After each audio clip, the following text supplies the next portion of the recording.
What's up, everybody? Welcome to episode 155 of Respawn Aim Fire, the kick-ass, irreverent gaming podcast from Affable Idiots. I'm Chad Michaelinis. We've got Holden Miguel Guadalupe Santana Inés DePardo over here. Hola. Look at you. Look at you all multilingual and shit. And we've got the dreamiest. That's it. That's all I know. The dreamiest fan base of all time joining us right now all over the world. It's you. It's you, all you lovely suckers. It's Dusty Hill. It is D. Effin Smitty in our chat right now on Twitch. What's up, motherfuckers? A lot of people with D names like watching our show live, and you can do that too.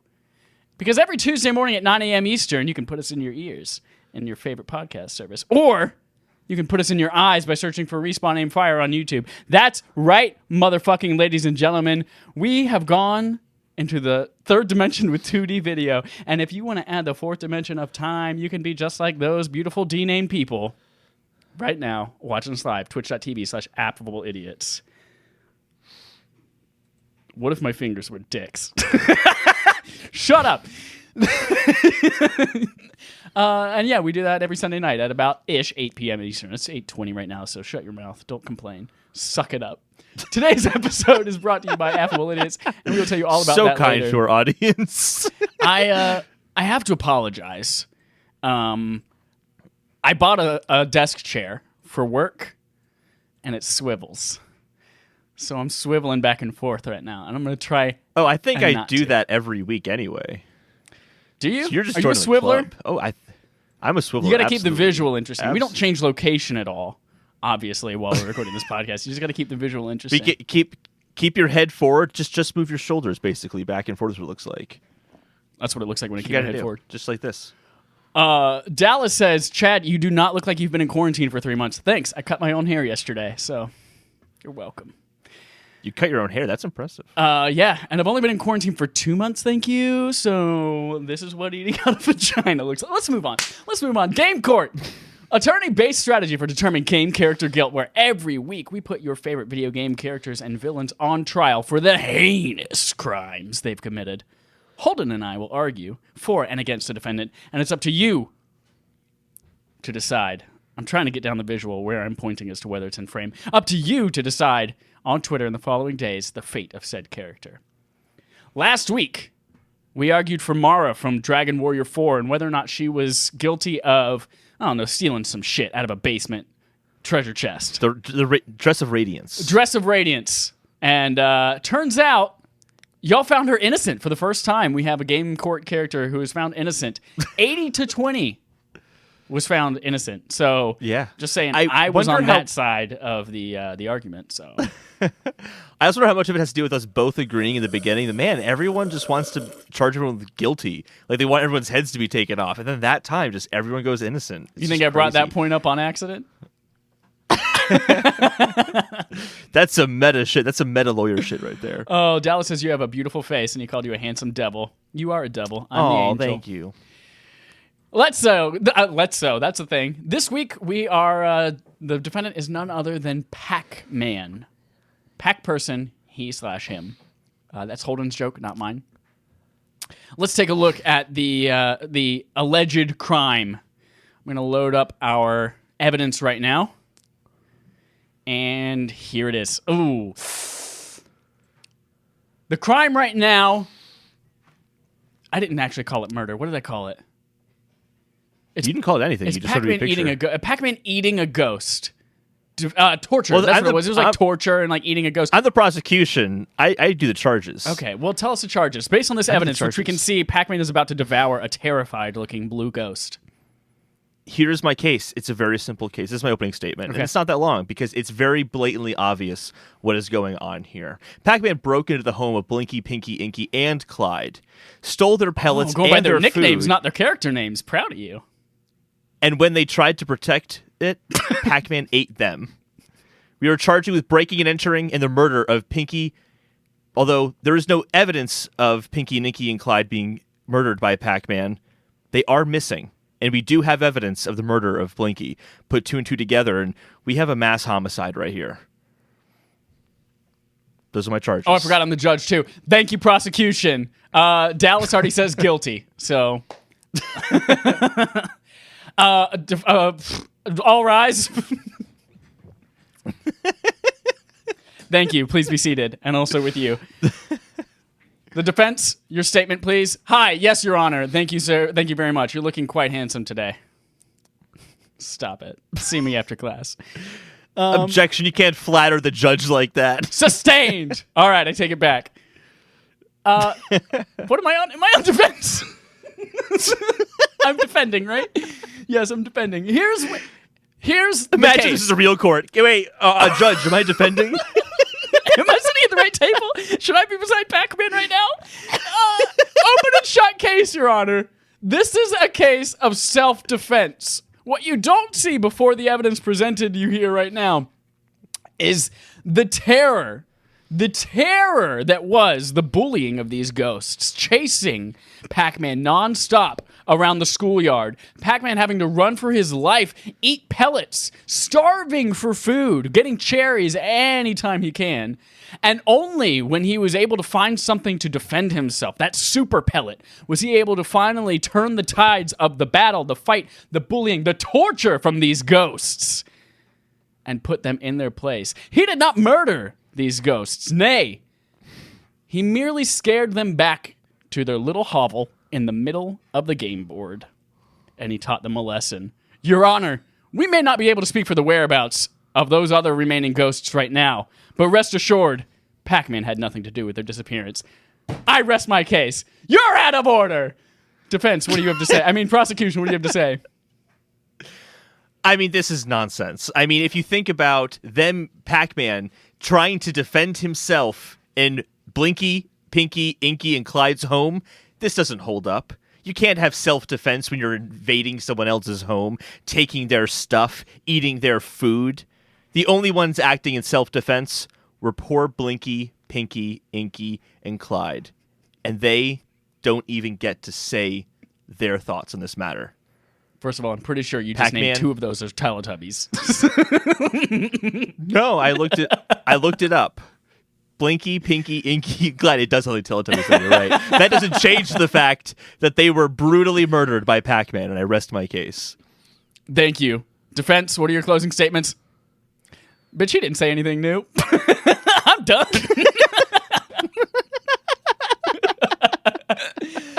Oh, so it is up to you, audience. You wonderful, wonderful lifelong friends out there. Go to twitter.com/respawnaimfire. Check the poll. Vote for whether or not you think Pac-Man is innocent or guilty of whatever the fuck we're charging him with this week. So, if this was a real court case, there'd be the record keeper in the back with the little typewriter thing, typing out, and really just wrote defense. Bitch, he ain't say anything new, period. Dusty says he's the 5th Ghostbuster. You cannot interject yourself in this court case, sir. That is a mistrial. If I come out on the wrong side of this, I'm calling a mistrial. And yes, it is a Beat Saber shirt. Thank you for noticing. Holden, let's move on to Playtime, where we talk about what the hell we played this week, and we have got some big things to talk about.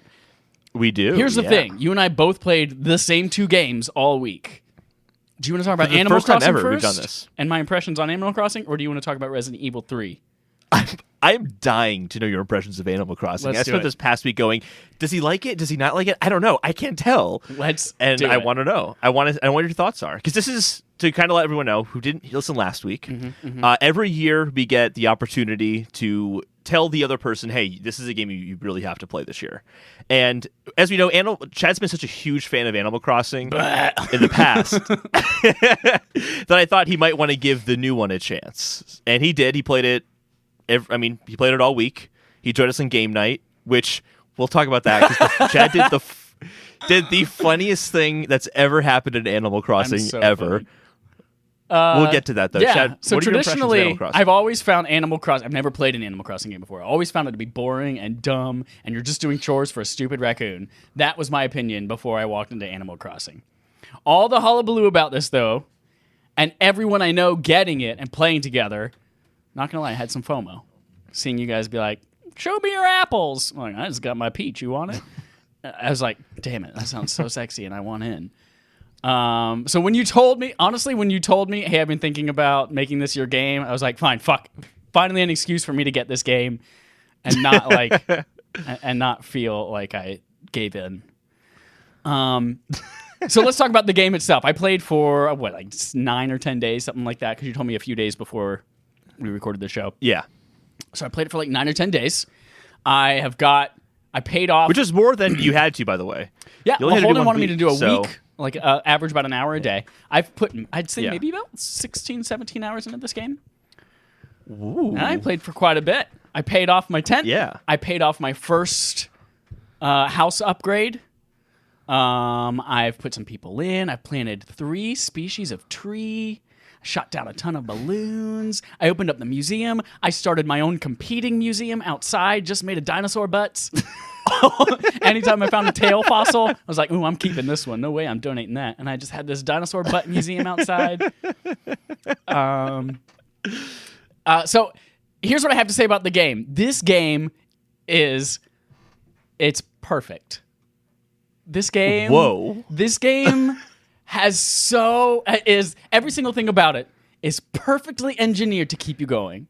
There's like, the tree grows fruit at kind of like just the right cadence to be like, I wonder if it's there today, so I could go sell it and make more money, so I could buy this. And then once you get that, you're like, but that would also go really cool with this thing that was in the Nook Miles store, and I could go with that. Nook Miles, that always something on the end of the fish hook, be like, oh man, I'm like 3 fish away from getting the 500 more Nook Miles, and I might be able to buy a new haircut because we only give you 6 stupid or 8 stupid haircuts to choose from in the beginning. That little fish on the end of the pole is always there, and it is perfectly engineered. It's like science, like they looked into it and like, what makes people tick? What makes them in the middle of the night be like, I gotta go catch that butterfly, and then they go in and they get a net and they catch the butterfly. There are a few, like, the online is terrible. The way that the online works, like, you can only have one person entering or leaving an island at a time, and with every single time, it's like 90 seconds of disruption for everybody on the island. So stupid. It was cute the first time, and then when you have to bring like a bunch of people to your island at once, you realize, oh no, this is really frustrating. It was cute at first, but like it's overstayed its welcome for sure. Yep. There was a picture I saw on, I don't know, Kotaku or something like that, of like 8 people hanging out at a party on an island. It's like, man, that must have taken 30 minutes to organize and get all 8 people there. You laugh, but it took us about that to get it organized for game night. It took did. about 30 minutes. It did. Yeah. So yes, when I say I'm going to commit to something, I go balls deep. I do it 100%, and I did.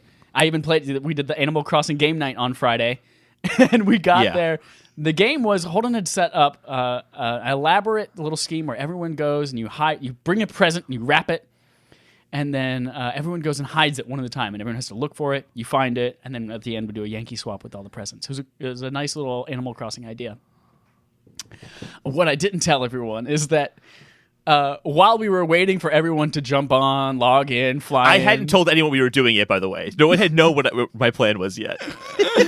Oh, God. I was like, Holden's got this big, beautiful town with all this shit all over it, and it's great. So I'm like, I'm just going to randomly plant my fruit that I have. I'm just going to give him a bunch of little trees. And so I did that, planted around 20 trees all around town without him noticing.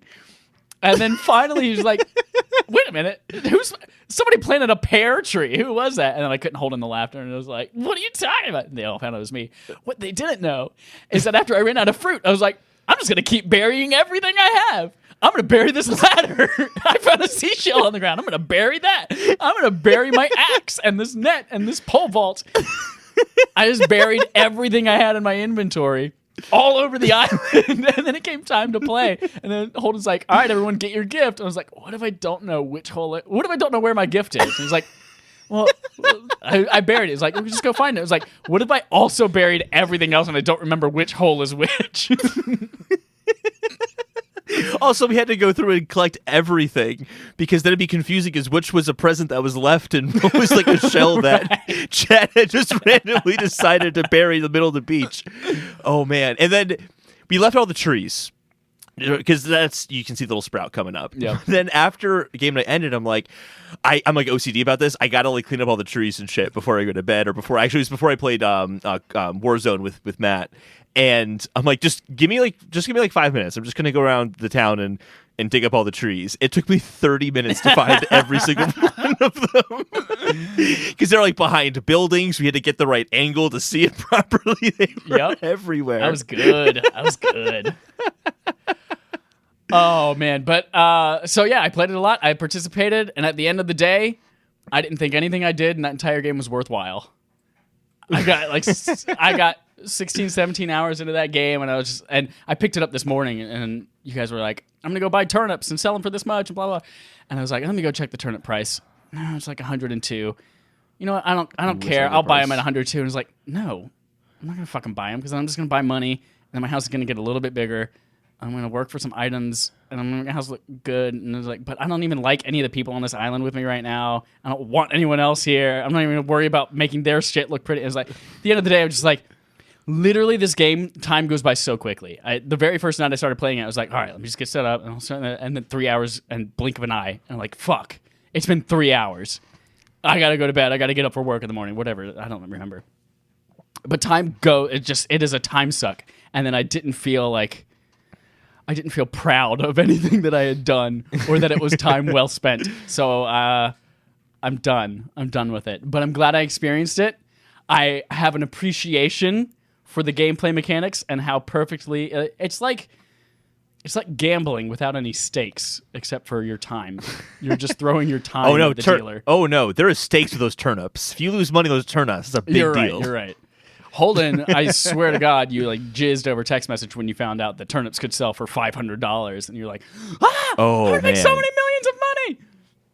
I took a screenshot of it. I made 1.996 million bells. It was so satisfying. Proud of you. Basically made 2 billion bells. But yeah, I think I asked awesome. you and Brent 2 weeks ago when he was on the show. I was like, when you play this game, do you feel fulfilled? I think is what I asked. Like, do you feel fulfilled? Like this is something that's like worthwhile? And at the end of the day, I could not answer yes to that question. It's like, I just don't care enough about having a shirt that I want or like a cool picture on the wall, because at the end of the day, I'm like, I don't give a shit what any of this looks like. And I don't care if you guys come see my island, because I don't give a shit about anything on my island. But I do give a shit about getting more Nook Miles so I can buy more shit for my island, because I care about the process of getting there, but I don't care about the end result, because the process is so good. And it's like it is that same mentality of for gambling. It's like, oh man, but I could win. Or what if I bet all this? I went back and I was watching some like earlier like Animal Crossing New Leaf videos, and I was thinking like, holy shit. And hearing you like talk about this, I was on the same line as you were. Like, I feel like if you had played New Leaf, you would have fucking hated New Leaf, because it doesn't have any of that stuff. It is purely just make your house nice. That is what New Leaf is. I think, and that you can't if even there was like an share Animal that with Crossing other game for you people, to play, right? Because it didn't really have an online. No, it had an online, and it's not that much different. There's a train you get on instead of a plane. Like, it's not that much different. But yeah, I think you would have fucking loathed that experience. So I'm glad that this game has refinements that at least made it better for you throughout the week. And I'm proud of you for putting in that much time. I did not expect you to put 16 hours. I'm actually really floored to hear that. Oh, I did. I'm glad you did that. I think. I'm not gonna lie. There were several times where I was on a video call for work, and I would just mute myself and turn off my camera and just play some Animal Crossing. Well, that's how it gets you. And I totally see what you mean. Where like you're kind of just making this island just so you can like walk around the island and enjoy it.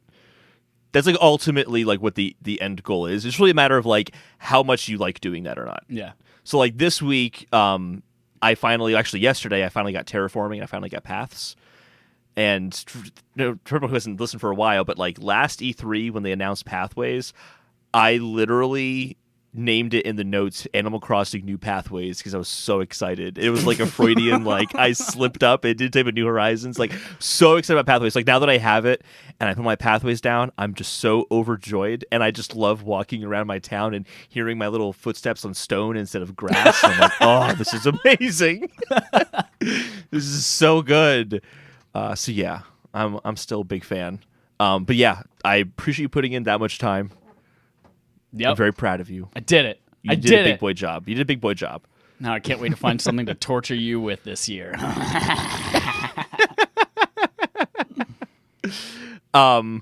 Yeah. I will talk more about Animal Crossing as the weeks go on, but I got terraforming. I'm enjoying it so far. Your town I looks got great. 2 million. Somebody's got a recycling bin. Somebody's got a Yeah. haystack that I buried a present next to. Yeah, I have little lawns for everybody, and everyone's got like a brick fence to kind of block off their property from everyone else's property, and there's roads and they connect everything. And I planned all that out over the past 2 weeks so that once I got pathways, I could just lay them down and it all fit in my town nice and neat. And it does. I imagine. Did you iPad graph paper it and like every single little space, draw it out how you wanted it to be? No, but I dug holes with my shovel to measure the distance between the houses. So I knew that the pathways would have to be 4 shovel lengths wide, so I could have flowers on each end, and then two like rows of stone pathway in the middle. That worked out beautifully. The only issue is that the last row of houses on the top, on the northernmost houses, are 1 shovel length too high. So now I have to spend 200,000 bells to like move one house over to like the shopping area, and then I'll just stagger each house like one to the left until I can move that first house to the rightmost property in that row, and then it'll be all lined up perfectly. But I was like so annoyed, and I'm like, shit, I thought it was done, and now I have to wait 5 days before this is going to look how I want it to. But it's still like largely is absolutely there. I'm very, very happy with it. But like 200 bells, it's like 200,000 bells is like 10% of your haul from your turnips last week. So yeah, and I haven't actually gotten a housing upgrade since the second room I got. So I still have a lot of money from that. Gotta get that interest. You gotta keep it in the bank. You can't just spend it all. Right? People who don't trust banks and they keep their money in like a shoebox, I'm like, dude, you're missing out. You get 1.6% interest right now from Barclays Savings, y'all. We also played Resident Evil 3. Yeah, we did. We both played it. We both played it. It's only 2 days old, but we both played it and beat it. You beat it? Yeah, I beat it. Yep, I beat it. And we both loved Resident Evil 2 last year. I think it was our second favorite game for both of us last year. It was number 2. It was my number 2. Outer Wilds is 1. Resident Evil 2 is 2. Yeah, it was in our top 3. It was in both of our top 3s. All I know is Control was the best game last year. So I still need to play that. Yeah, I still need to. So, Chad, what did you think of Resident Evil 3? Resident Evil 3, if I were to sum it up in a nutshell, it was like Express Resident Evil 2 Lite. It had a very, very familiar story that you would see in any typical Resident Evil game, especially Resident Evil 2. It was a direct sequel to Resident Evil 2, but there were so many things missing for me. There were the puzzle elements that you would expect to see in a Resident Evil game, the keys unlocking different doors. You got to remember where they are all over the house, and then there was no like the chess piece puzzle at the end of Resident Evil 2 where you have to like do all the circuit breakers with the different puzzles and try to figure out, oh fuck, which one goes where, and they can't sit beside that. There was none of that in this. At most, there was like, here's a shotgun, but you can't get to it until you find the bolt cutters. And I was, oh, okay. Well, I found the bolt cutters. Let me go get it.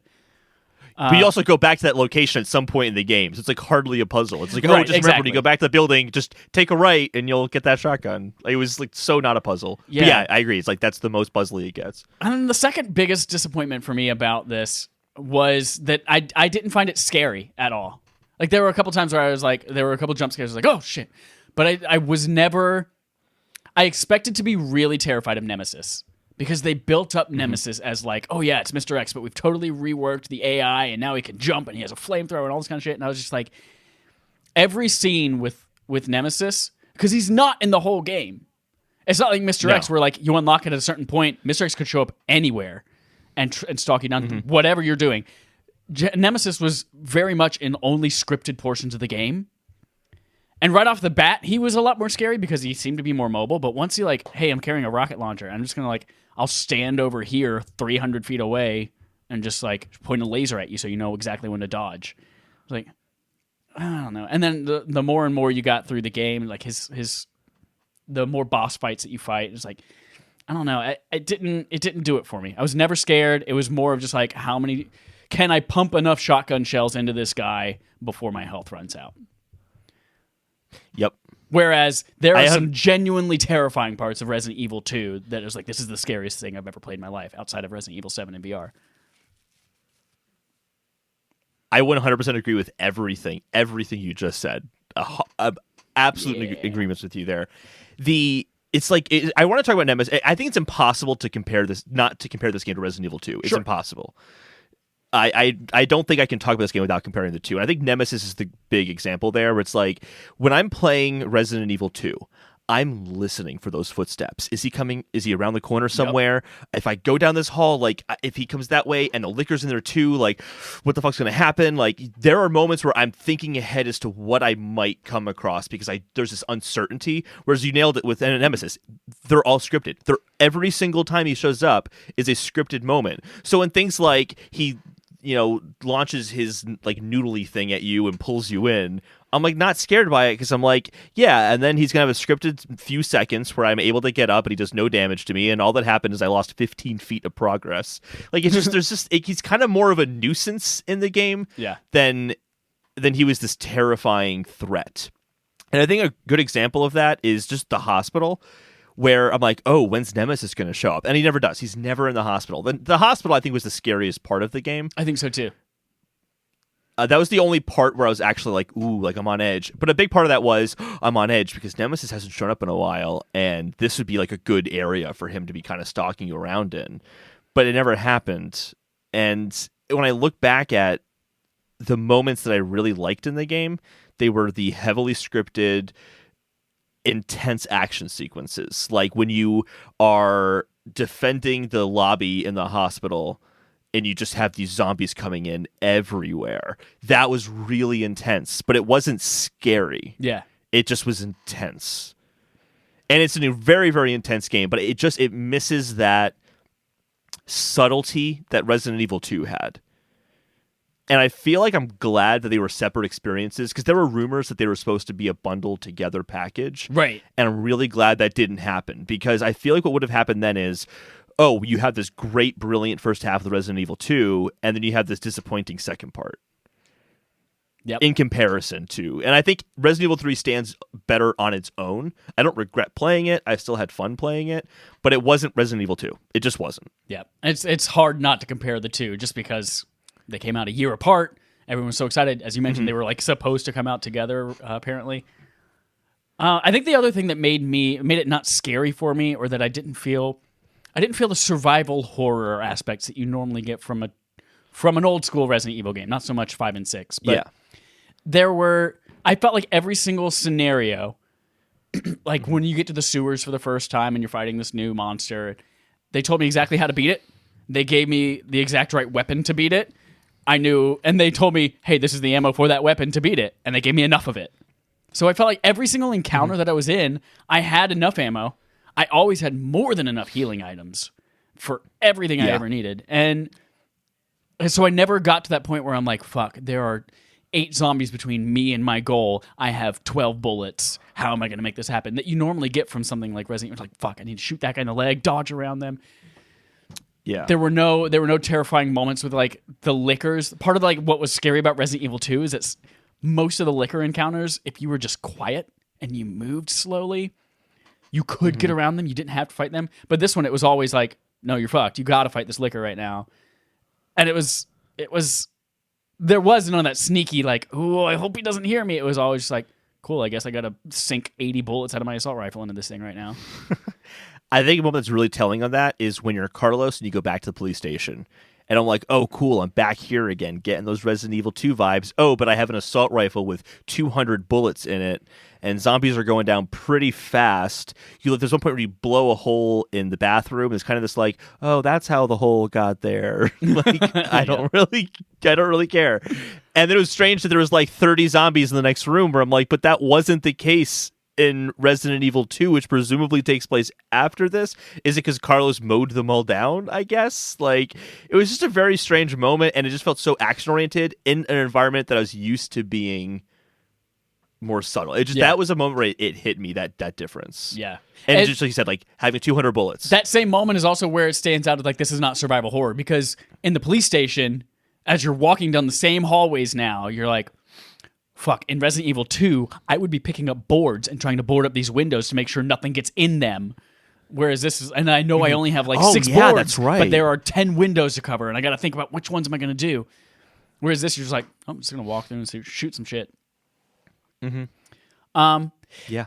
Let's talk about Carlos's hair. How stupid is that motherfucker's hair? Oh my god. It looks like you went to a car wash and you got one of those giant whirly things that clean your car and they just cut a face out of it. That's exactly what it looks like to me. So I never had that, like, I hated Carlos's hair as much as you do. I totally see what you see, absolutely. But it didn't, but then it hit me. After I beat the game, I went into the menus to kind of see what was there on the main screen, and there's this one where you can see different character models, and they had a different version of Carlos with a totally different hairstyle. And I'm like, why did they do that? Yeah. Yeah, I'm like, why do they do that? That looks way better than this stupid, like, I don't really mop. Did you not have the option? In the beginning of the game, it gave me the option. I could do a different outfit for Jill and a different outfit for Carlos. I could do classic for both of them. Maybe it's just because I pre-ordered it. Did you pre-order it? I pre-ordered it as well, yeah. Maybe it asked me. I don't remember. But I was like, I'm going to play it the way they intended to play it, with the new hairstyles. Yeah. I usually picked that option anyway. I don't remember them asking me, but if they did, I chose that option. Well, obviously I did. Obviously, I had the weird hairstyle. Yeah. Yeah, it's another moment too. So, all right, you went in the sewers and you read all that stuff about like the different gun to use and all that stuff. I didn't want to put the grenade launcher in my inventory because it took up 2 slots, so I just didn't do it. And that made those enemies the most fucking annoying thing ever because they eat you in one, and that's it. Yeah, there's no damage. It's just you're alive or you're dead. You're alive or dead. Doesn't matter if you're on caution or danger or fine. Doesn't matter. And on top of that, it's almost impossible to dodge them in there because the holes they are fill so up almost narrow. The whole hallway. Yeah. I died 25 times in this game, and most of it was because of that. I fucking hated the sewers. It felt unnecessarily difficult. Where I'm like, why did you make it so that?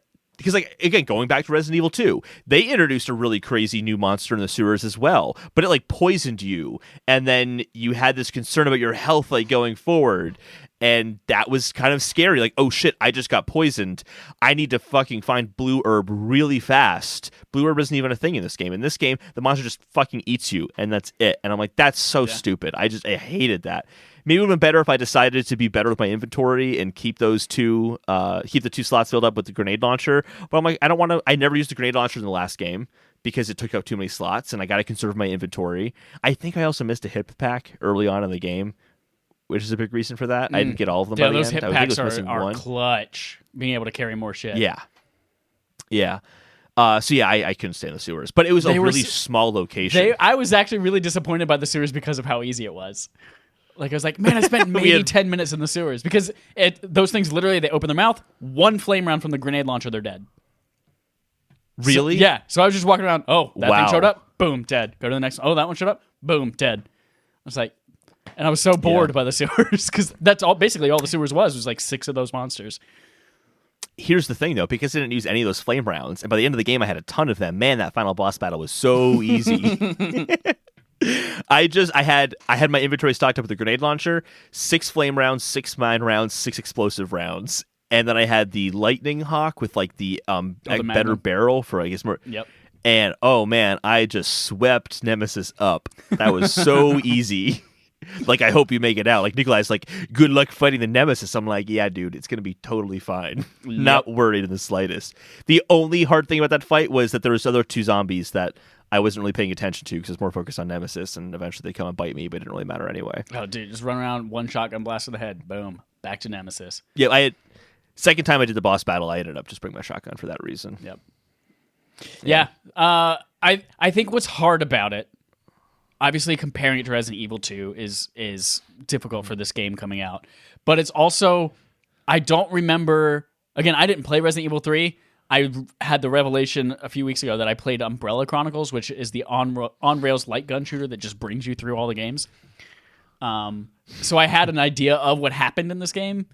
But the game itself, traditionally, I don't think reviewed well when it came out. Like the game, like it's hard to remake a game that wasn't necessarily stellar to begin with. So how do you make a remake that's faithful in a way that like you can't change much about it, or the mechanics, or the story scripted moments, like all that? Like, I think it had an uphill battle to climb, and that's not necessarily its fault, but also, I don't know, if you loved those old school Resident Evil 3, Nemesis, DVDs, CDs, whatever the hell they were, CDs, maybe you'll love this a little bit more than we did. But if I had to put a score on it, I'd say a solid 7.23 out of 10.5. Out of 10.5. Yeah. All right. I can't disagree. And I guess it's weird because like I hate saying I'm disappointed in the game because it's still a well-made game. I still had a good time with it. But when you go from Resident Evil 2, in my case, being one of my favorite games of last year, and then getting into this and kind of going, oh, it's a pretty different experience. This isn't I wanted more of Resident Evil 2, and maybe that's just my own fault because I wanted more of Resident Evil 2, and that's not what they wanted to offer with this. Because I've also heard that Resident Evil 3 Nemesis on the PlayStation 1 is more of an action game as well. Right. People have kind of said like, oh, like Resident Evil 4 is where the action started, but like the real fans of the series have argued that no, Nemesis is where all that action started, and I can see that. And I'm kind of thinking, do I want them to do Resident Evil 4 remake, because that's going to be even more action oriented, it's going to be even more linear? Yes, please. You do? Yes, please. I was literally thinking, as the minute I beat 3, in my head I was going like, it wouldn't be too hard to platinum this game, but I don't really feel like going and doing that on hard mode. Instead, do I play 4?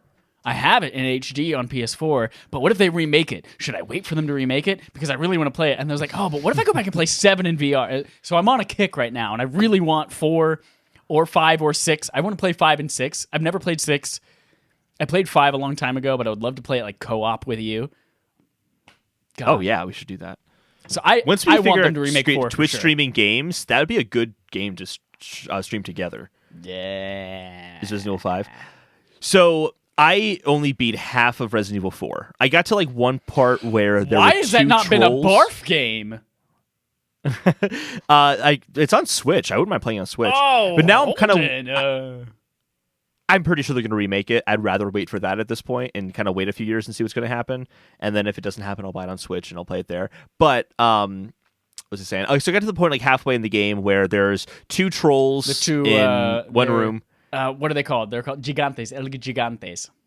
Yeah, El Gigantes, and one of them you can cast in the lava, and then you have to kill the other one. But I didn't come with enough equipment, and that. Oh, I need to mention something about Nemesis battle, but let me finish my thought on Resident Evil 4 first. I got to that point in the game, I couldn't beat it. This is a long time ago. I was still a kid, and I'm like, I'm good, I'm done. But the part that I think is one of the scariest, but also action-oriented moments in any game I've played is when you're in the house and all of the like villagers are bursting in. I'm like, that's a moment I really want to play in this engine, being able to walk around and shoot as opposed to just stand still and like move your reticule around. I want that moment to be remade so badly. That's kind of where I'm like, okay, if they remade Resident Evil 4, I'd be really excited. But I still will miss that kind of subtle survival horror that was in Resident Evil 2. That was magical. I'm conflicted because I think there is some benefit for you playing 4, like the original 4, as opposed to whatever just the remake. Because it's not like going from 2 to remake of 2, where 1 is like nowadays completely unplayable because of tank controls and just modern gaming. But 4, it's remastered. It's dual thumbstick or Wiimote waggle if you still have your Wii around. That like I think it's still I haven't played it. I touched the iOS port of it a little bit, but yeah, I played that one. But that's not the version I got halfway through. But I touched it. I think there is some argument to be made for you playing the original as well. And if we play it now, then you can play the remake in a couple of years whenever that comes out, and then we can play both of them. Right. Dusty says he would play the shit out of 4 for the 30th time. Oh god! And then there's the separate story, the Ada story that kind of goes, and afterwards you can play the Ada Wong kind of side story, and you see where she pops in all the time. Oh god, it's such a good game. You get the piano scarf with the infinite ammo Tommy gun. Here's a moment in Nemesis that I have to mention because it was awful. It was awful. I got to the Nemesis Phase 2 battle. Yeah.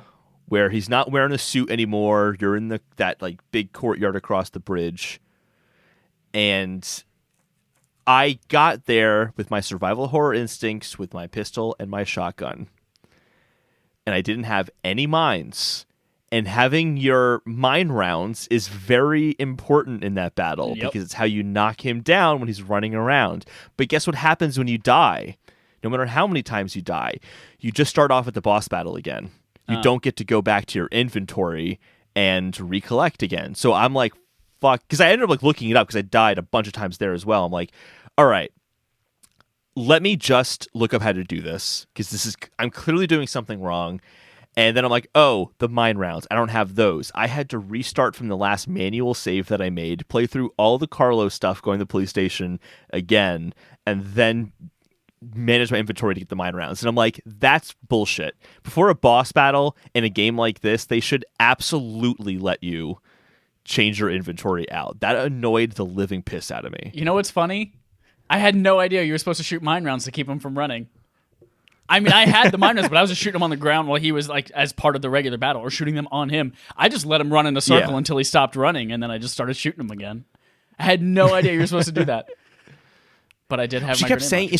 She kept saying, she's like, I got to stop him, but I had no idea that mine rounds was the answer to that. That's something that never connected for me either until I looked it up. But when I looked it up, I'm like, oh, that's what she meant by if only I had a weapon or something. Like, she said just like pretty on the nose that still wasn't like on the nose enough for me. And I'm like, oh, that makes sense now. Oh, what it was, it's when Nemesis goes to the top of the clock tower and she says something along the lines of, you're not going to be up there for that much longer anyway, or something like that.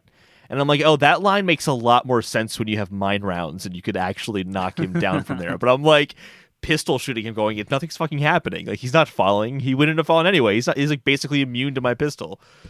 That part annoyed me. Yeah. Really annoyed me. The boss battle itself was not difficult. It's just that when you don't have the equipment you're supposed to have, I ran out of ammo because I don't think I could do enough damage to him. Yeah.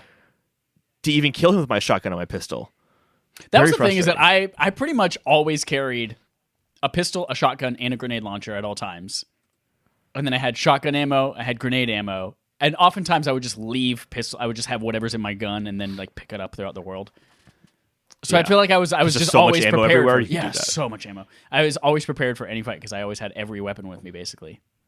Mm-hmm.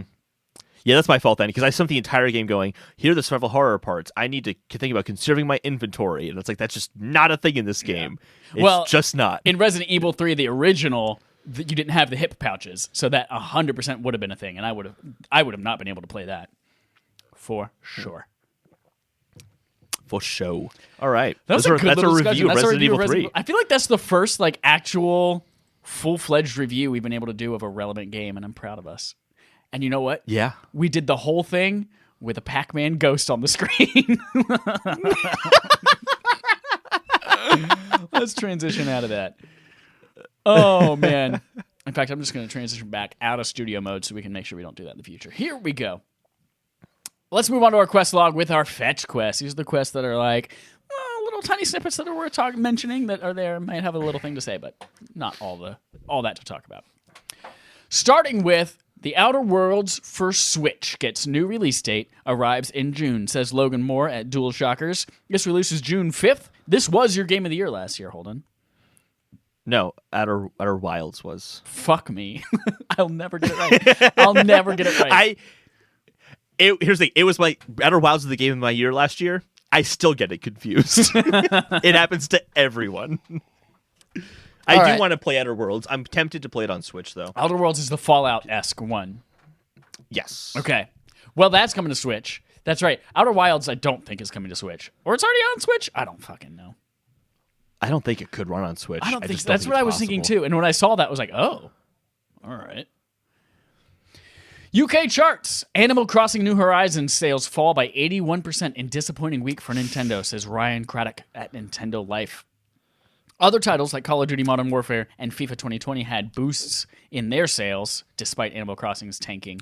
I'm not going to say tanking. Well, no, if it's 81%, that's kind of tanking. It's kind of tanking, yeah. The top 5 were Modern Warfare, FIFA 2020, then Animal Crossing New Horizons at number 3, Doom Eternal at number 4, and Forza Horizon 4 is still on the table at number 5 after several years. Yeah. People love those seasons. Here's the thing about this. Yeah, obviously it's not good. The same thing happened to Doom Eternal, though, because Animal Crossing was 1, and Doom Eternal was 2, and now they're at 3 and 4, respectively. I really just think because of the quarantining, anyone who wanted that game wasn't thinking, well, I'll get it next weekend because I'll have more time to play it then, or anything like that. Like, it's just, hey, I got it. I can't buy a Switch. Like, I can't buy a Switch anymore in the future. Like, if you already had a Switch, you already wanted Animal Crossing, you bought it then. If you didn't have a Switch, you can't get a Switch. You can't get Animal Crossing. It's that I think that hurt the sales a lot there. But I think Doom Eternal seemed to be impacted pretty much equally. Yeah. So I think it's just that Call of Duty and FIFA, I actually should have checked this. I think they might have been on sale. What this also doesn't say is that it doesn't take into account digital sales. It does not take into... Oh, God, sorry. I've got this hiccup just waiting to happen. Does not take into account digital sales, and you're right. Like, last week we reported Animal Crossing has stellar numbers for, like, sold more than the rest of the series combined in its first few days, or whatever it was. But, yeah. It was like, the launch sales combined, yeah. Yeah, so... For each of the games. Take that with I mean, obviously not a great note on their part, but I think they're gonna be fine. For almost worldwide, no stores being open to sell it. They're doing pretty good. They're doing pretty good. Pretty good.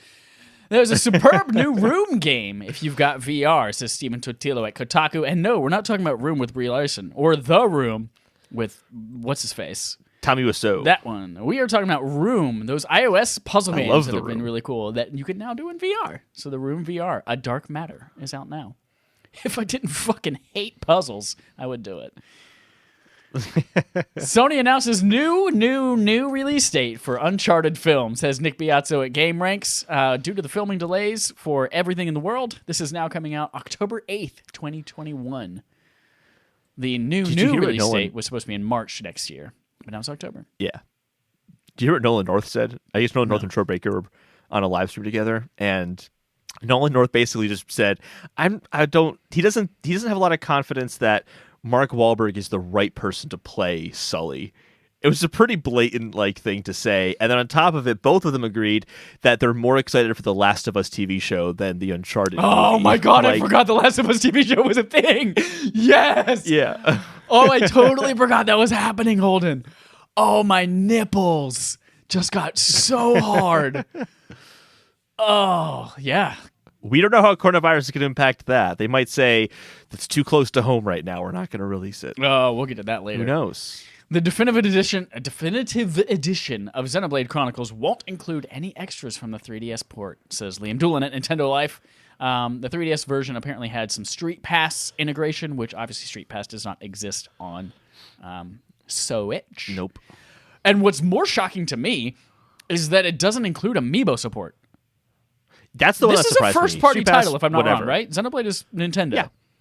Well, it's Monolith. I think it's second party is what it's considered. Whatever the hell it's that made means. by Monolith Soft, but it's a third party, but they're making it specifically for Switch and no one else. And they're taking out Amiibo support.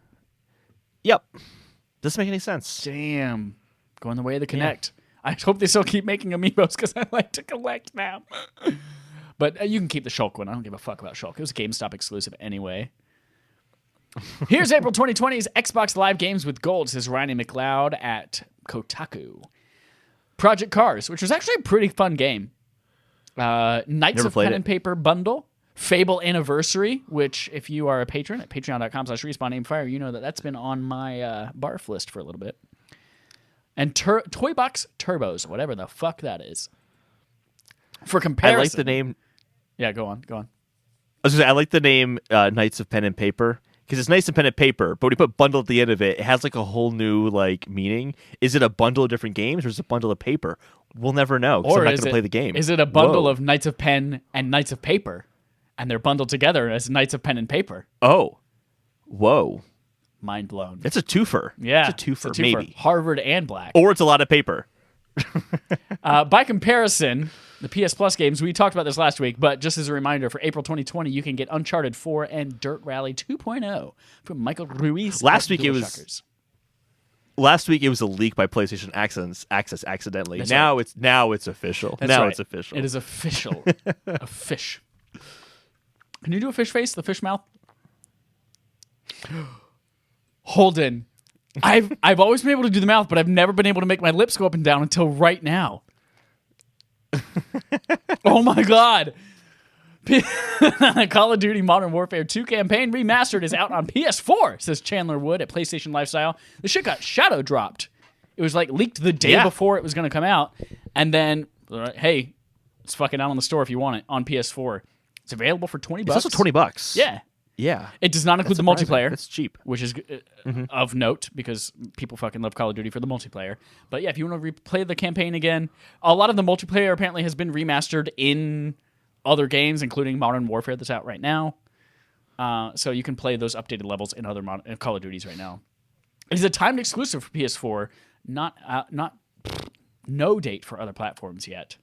So if you want to play it anywhere else. Not date, no date. Here's the thing. I wonder if you can play it on Xbox through backwards compatibility, though. Oh, probably. Yeah, so it might not even fucking matter. Here's one that I like. Quantum Error is a next-gen horror FPS coming to PS5, says Merdad Kayat from DualShockers. Holden, you put this in here. I had never heard of it before. I watched it 20 minutes before we went live. I watched the trailer. First of all, the trailer was 3 minutes and 20 seconds. I had to hit the 15-second skip button twice. It's too long. Can't watch anything over 3 minutes. But this game looks good. This game looks spooky. It does look good. It's like someone in the comments made it's a combination of Dead Space and Doom is what it looks like. What's weird is it's a combination of Fear and Prey. I was thinking Fear, but I was thinking I've never played Fear. I can't say that. It has been something about the door when you see the light coming through and the silhouette on the other side of the door. I'm like, there's something that reminds me of Fear about that. But I never played Fear, so I don't know why I'm saying that. I watched my brother play through that game. Literally, must have been 15 years ago. But it gave me strong Fear vibes, and then what they wanted Prey to be that it didn't end up being. But I'm keeping my eye on that. And they just said PS5. Like at the end, it just says PlayStation. Like nothing else, baby. Get those exclusives, Sony. Get it. Speaking of exclusives, this has nothing to do with exclusives. Hideo Kojima wants to create a horror game that will make you poop your pants, says Logan Moore at DualShockers. And you know what? Hideo Kojima is traditionally an exclusive to PlayStation kind of person, so it might be. Quote from Hideo Kojima, PT ended as just an experiment, but I would like to make another horror game someday. Something that uses a revolutionary method to create terror that doesn't just make you pee your pants, but crap them. I already have ideas in mind. I'm in. If whatever you end up deciding to tease right here ever fucking comes to be, I'm in. I'll play it. I'm interested. I do want to note that he also said that Death Stranding was going to be a brand new genre of game we've never seen before. It is. It's a Strand game. It's a Strand game. I don't know what that means. So I've played 20 hours and I don't know what that means either.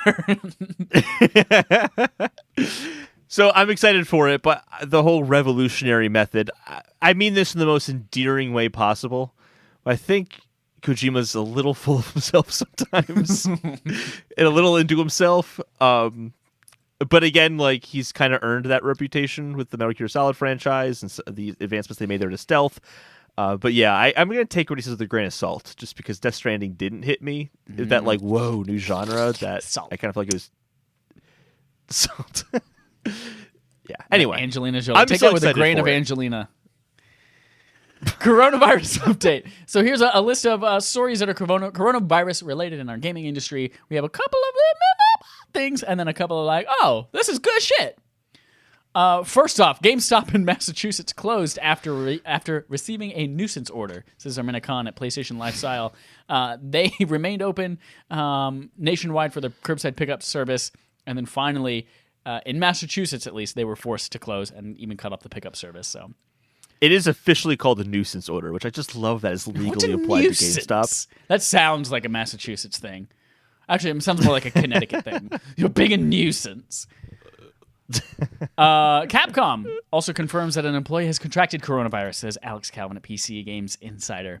They worked in the Osaka offices, and the employees who came in contact will be asked to work from home, and areas will be that are infected will be sanitized. That sucks. Anyone who gets this obviously sucks, but I'm glad they're taking the right measures. It surprised me that everyone wasn't already working from home, especially being in Osaka, exactly Japan. What I was thinking. But anyway, speaking of working from home, Kojima Productions' COVID-19 case led to developer working remotely as well.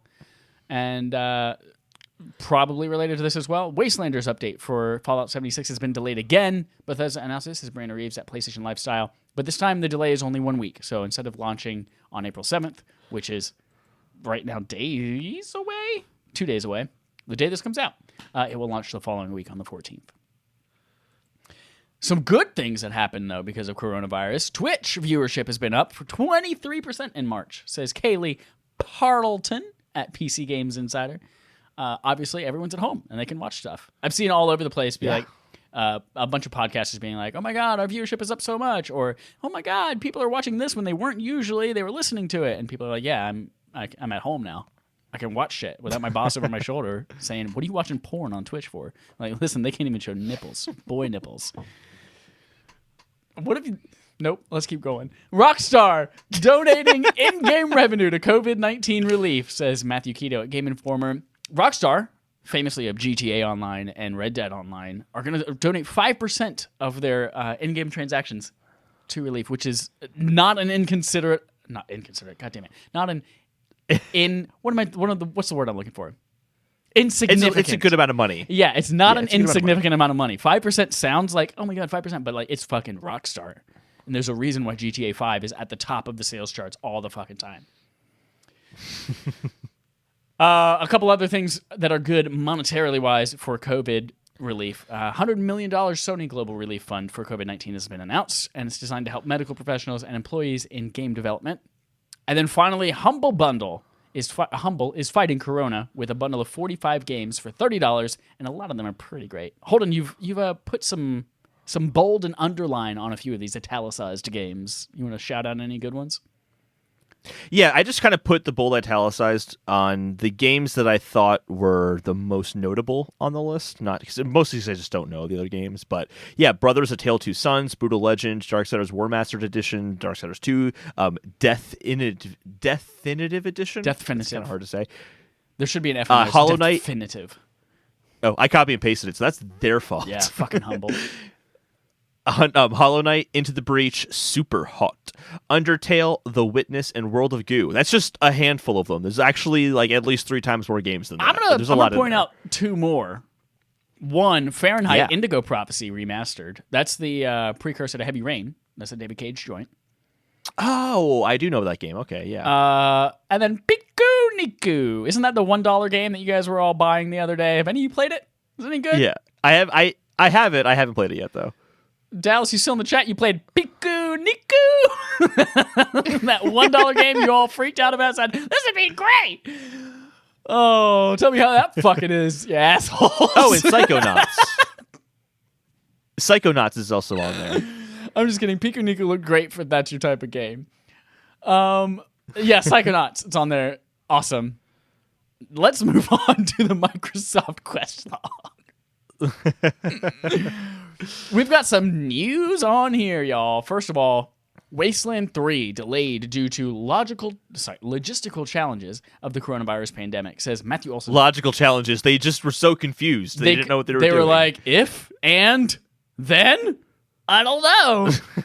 Get it? Logic. Oh, I get it. It's been delayed back to August 28th. Just to put this a little bit in perspective, last week we got some things from Sony and Microsoft about like, well, this is how coronavirus probably won't impact our games right now. They were talking specifically about first party. We don't think that's going to happen, but, we're always looking into it. That was a week ago that they said that, and now Wasteland 3 is. First of all, boom. When I read Wasteland 3, in my brain, I thought State of Decay. What is Wasteland 3? Wasteland 3 is from Exile. They made the Fallout games originally before Bethesda bought the license from them. And they are, I'm pretty sure, owned by Microsoft now. I actually want to look this up. Well, you look that up real But quick. that game is exclusive to the Xbox, console-wise at least. Dallas says he has not yet played the Piku Niku.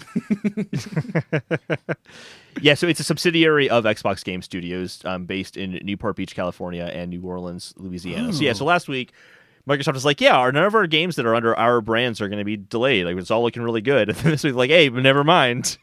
We got a game for you that's being delayed. Yeah, it's gone. Gone. Speaking of... still think that the hardware is going to be good. I still think the hardware is going to be good. Yeah. But And Phil Spencer has software some is reassurances for us here in the next couple of stories. Yes. Phil Spencer was on IGN's podcast Unlocked with Orion McCaffrey over there, and he discussed the Series X, backed up a lot of things that not Nutella, but Nadella said on the CNN interview. Yep, got ahead of that one. Here's one of them. Phil Spencer says Xbox Series X's launch likely won't move, even if Halo Infinite is delayed, says Matthew Olson at US Gamer. There were some rumors last week that Halo Infinite might not launch in the fall as was expected and was announced. But because Nadella said on the CNN interview that, like, hey, supply chain's back up in China, we're not worried about the hardware being delayed at all, and mostly they're focused on supporting their software engineering and all that kind of stuff throughout the next couple of months as that's impacted. What's comforting to hear is that the Series X is going to launch. And even if it doesn't have its big dog, which is Halo Infinite, that they've been like, this has been Halo Infinite equals Xbox next gen launch for months now. Or, when did they announce that? Like a year ago? I don't know. It's comforting to see that, like, no game is big enough to delay an entire console. I think that's the right move. Because there's going to be so much other stuff out. There's going to be third party. If you delay the console, think of how many third parties are going to be affected by that. Like, I have this thing out. I was expecting to sell it in Q4, and now I have nothing to sell it on. Or half of the user base that I was expecting is now going to be delayed and shit like that. So, especially with Microsoft's kind of intention of, again, generationless, and we're just kind of carrying on what was there before. Like, regardless if there are any games third-party wise that are exclusive to the Series X, you still have a huge library of games that are going to look and perform better on this console. There's still that draw there, and then you want more boxes to be sold by the time the third-party games do come out.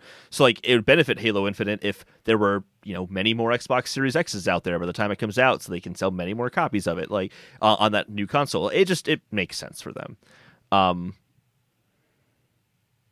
Yeah, the last note I had here as well, I wanted to mention, just because I watched it and this spoke to me a lot.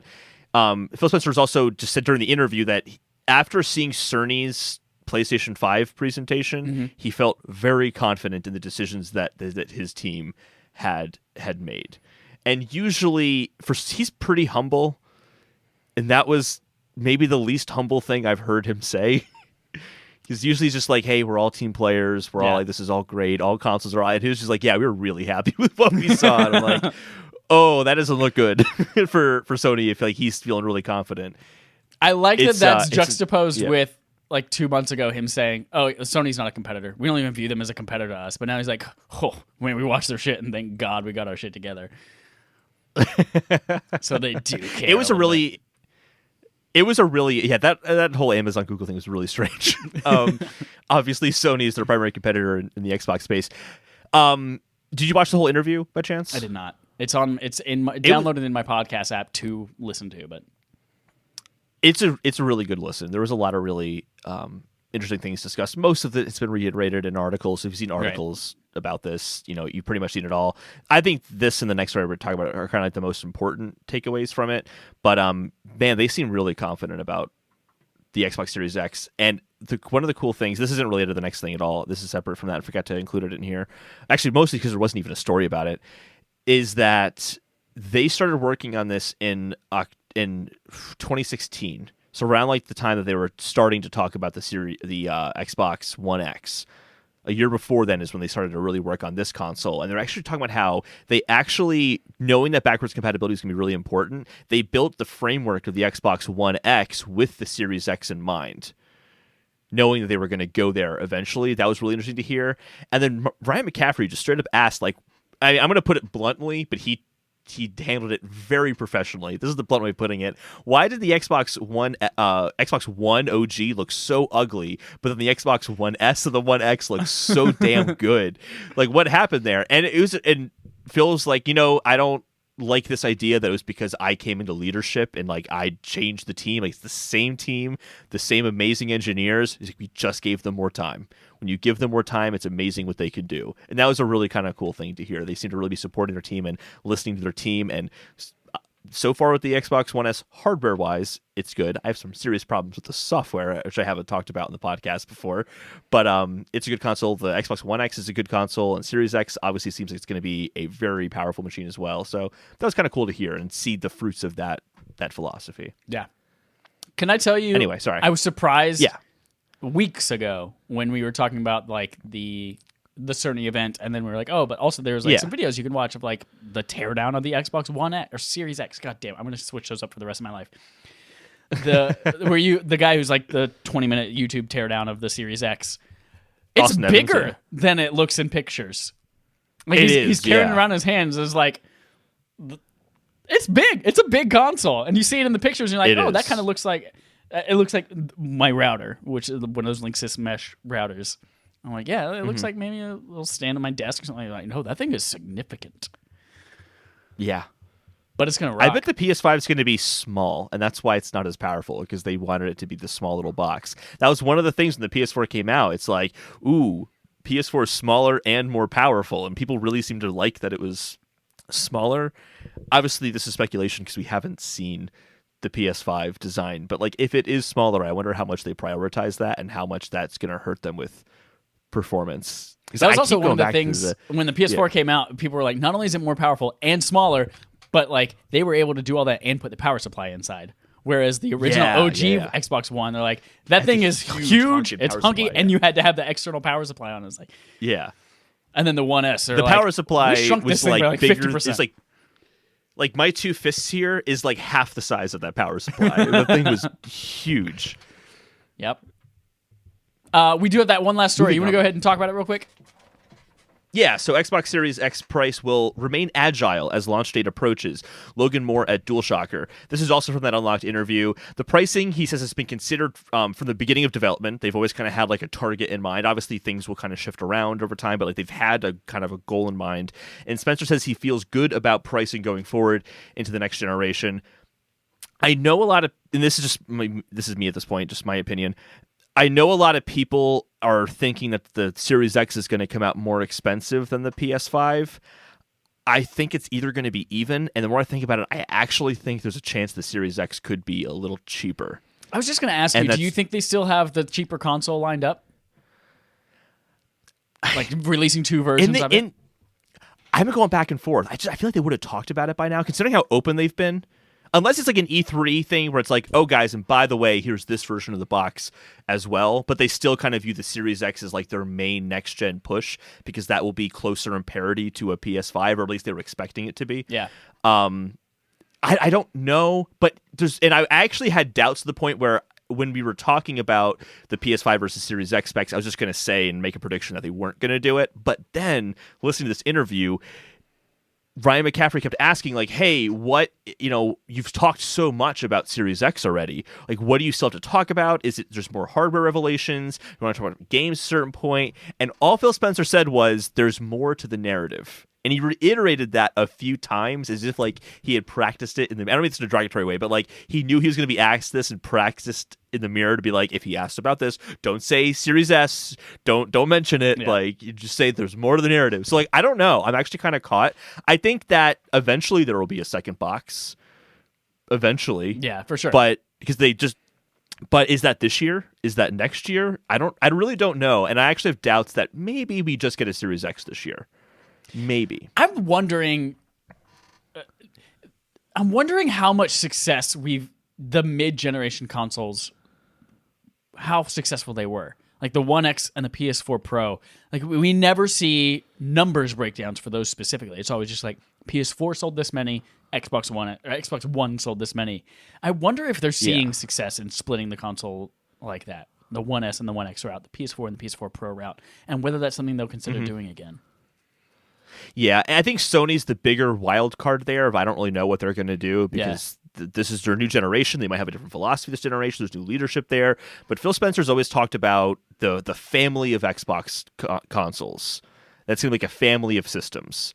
And I kind of feel like, Microsoft has a mentality in their company with their own hardware outside of Xbox is different versions of the Surface, different versions of different hardware products that they make, even down to the keyboards. Like the keyboards that they make have different iterations, different versions of it to meet different needs.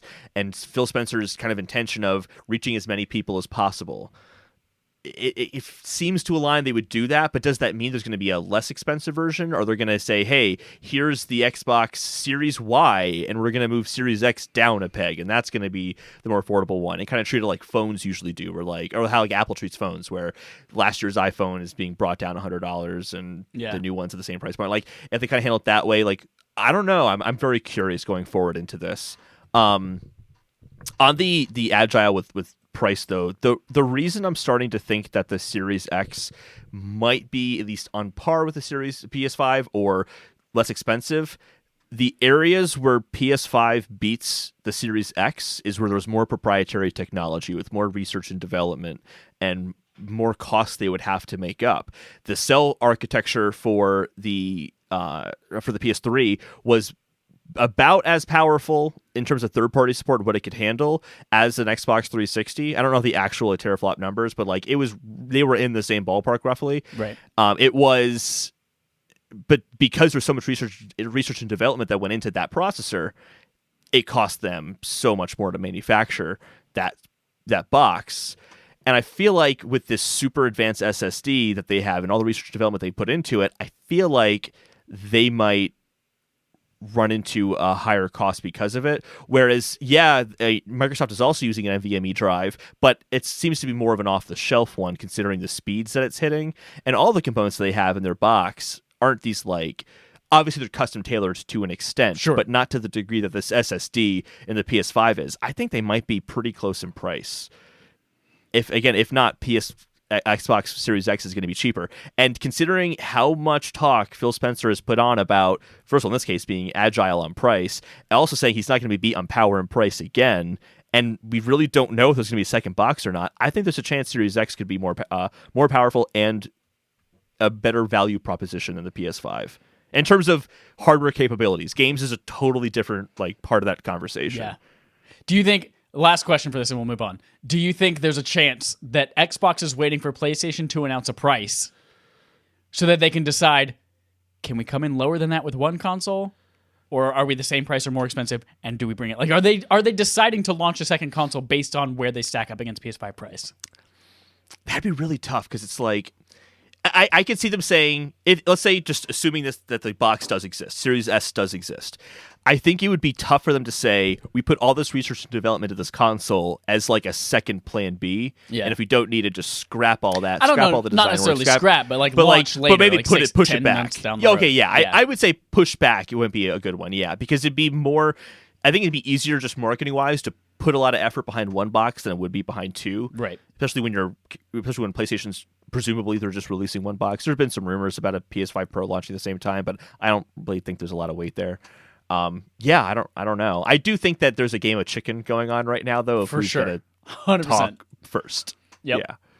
Especially the thing that Microsoft has though is that they've committed to doing something around the second week of June for E3, whereas Sony is like, we haven't said anything, so we could fucking wait all day for you, Microsoft. Do whatever you want, and then we haven't committed to saying anything at any time.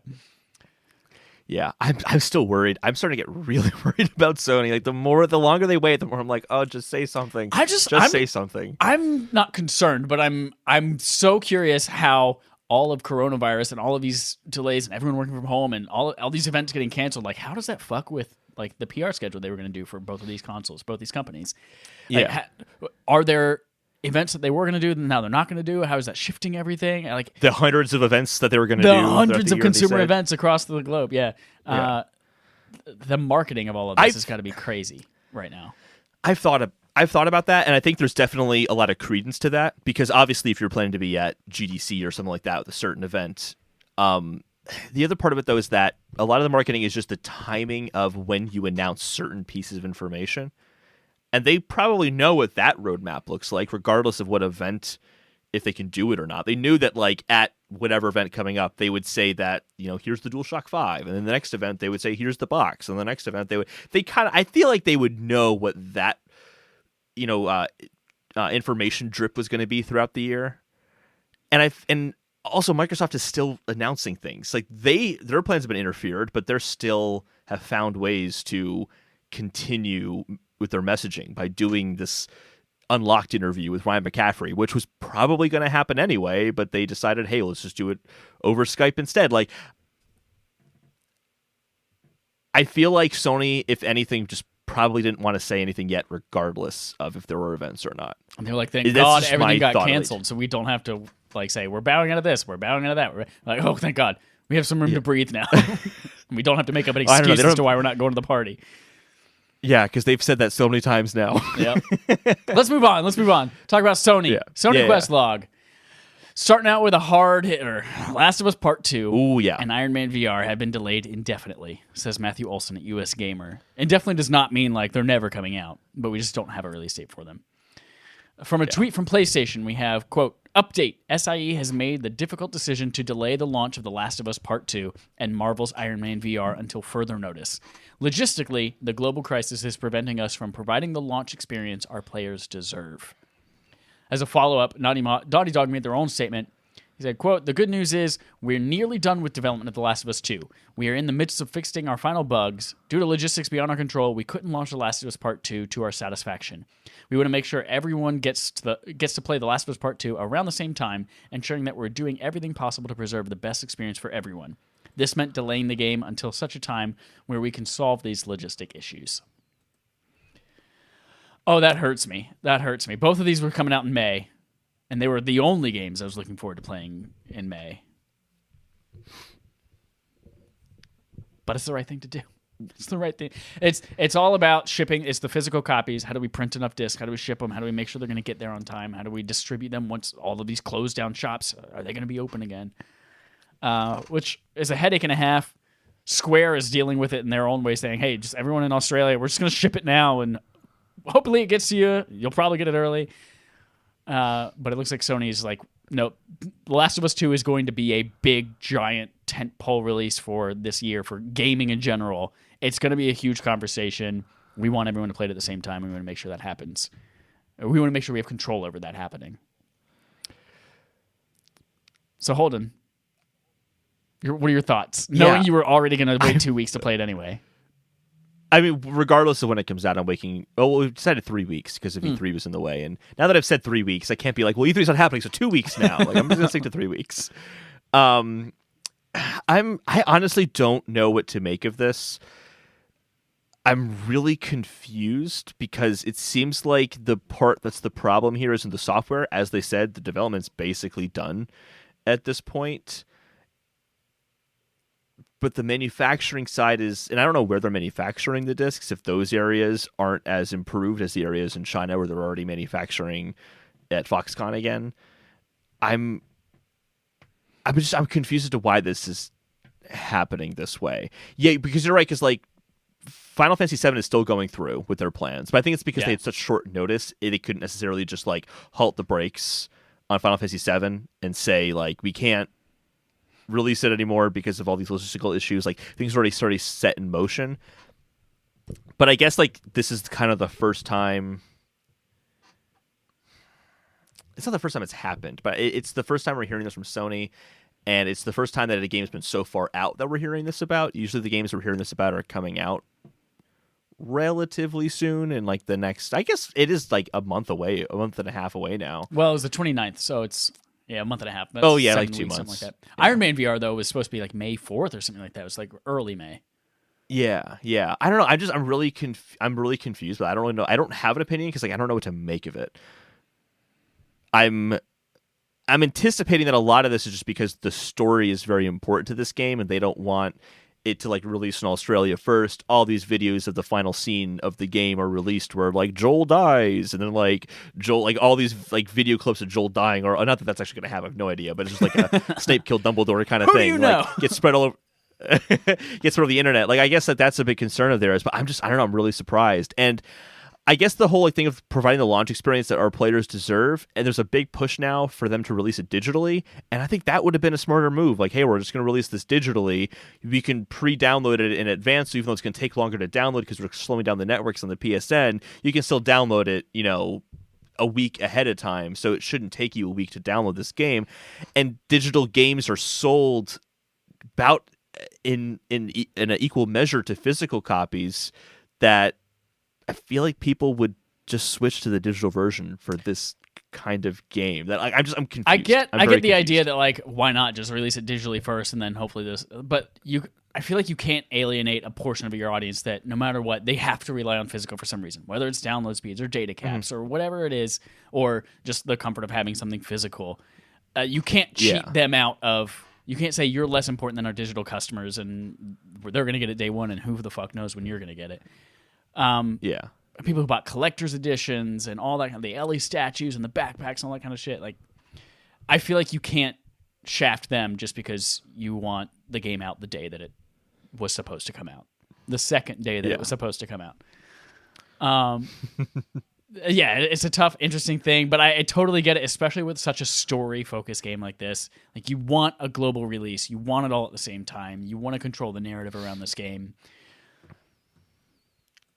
It's going to be great no matter what. I'm glad they have extra time to work on it now. Even if it's like almost done, there's always like little tiny bugs people can fix with patches and stuff like that. They're going to get all that out of the way. Yeah. Hopefully it helps alleviate some of the crunch. We'll see. No, it won't. It won't. Well, if there's nothing left to fix, there can't be any more crunch. They're going to add a whole like epilogue to it now. And it's like, actually, it's coming out next year, you guys. We had all these ideas. We were going to have Left Behind 2 DLC for it. All right. Let's crunch on that. We got to crunch on something. Let's move on to our Nintendo Quest log where we have next-gen Switch ports are definitely happening, says Lucas White at Silicon Era. This is according to a Virtuous VP Elijah Freeman, who says that they already have work lined up. What do you think it is? Not counting the Mario stuff, because we're going to talk about that separately. Oh, yeah. I don't know what games they have lined up. The Virtuous is the same team that made, I think, The Witcher and Outer Worlds. So like they make, very, very prominent games that you wouldn't think are possible to come to Switch. They figured out how to bring it to Switch. They just got bought by somebody. Whoever did the Witcher port got bought by somebody. I want to say it was Microsoft. I'm looking it up because now I'm uncertain of what I'm saying. My big question with this story is how. So, like the games that are going to be cross-platform, totally get it. I get it because that game would have to run on an Xbox One, the OG one, and if it can run on that, you can tailor it and parse it down to get it to work on another console such as the Switch. It's not as powerful. Virtuous's game site is loading up, so get a list of their games that they've made recently pretty soon. But I don't know how that's going to be possible when you start getting to these games that are really relying on the NVMe drive. So it's like, well, the Switch is running off flash memory, though. It has SD cards. How fast are those? And I looked it up, and they were actually within line of what Mark Cerny was talking about in the PS5 event of how slow the standard hard drives are nowadays. The SD cards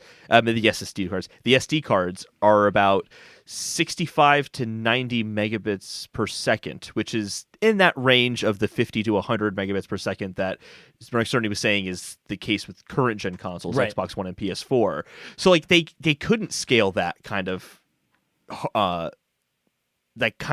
quick loading to a Switch unless they just put in loading screens.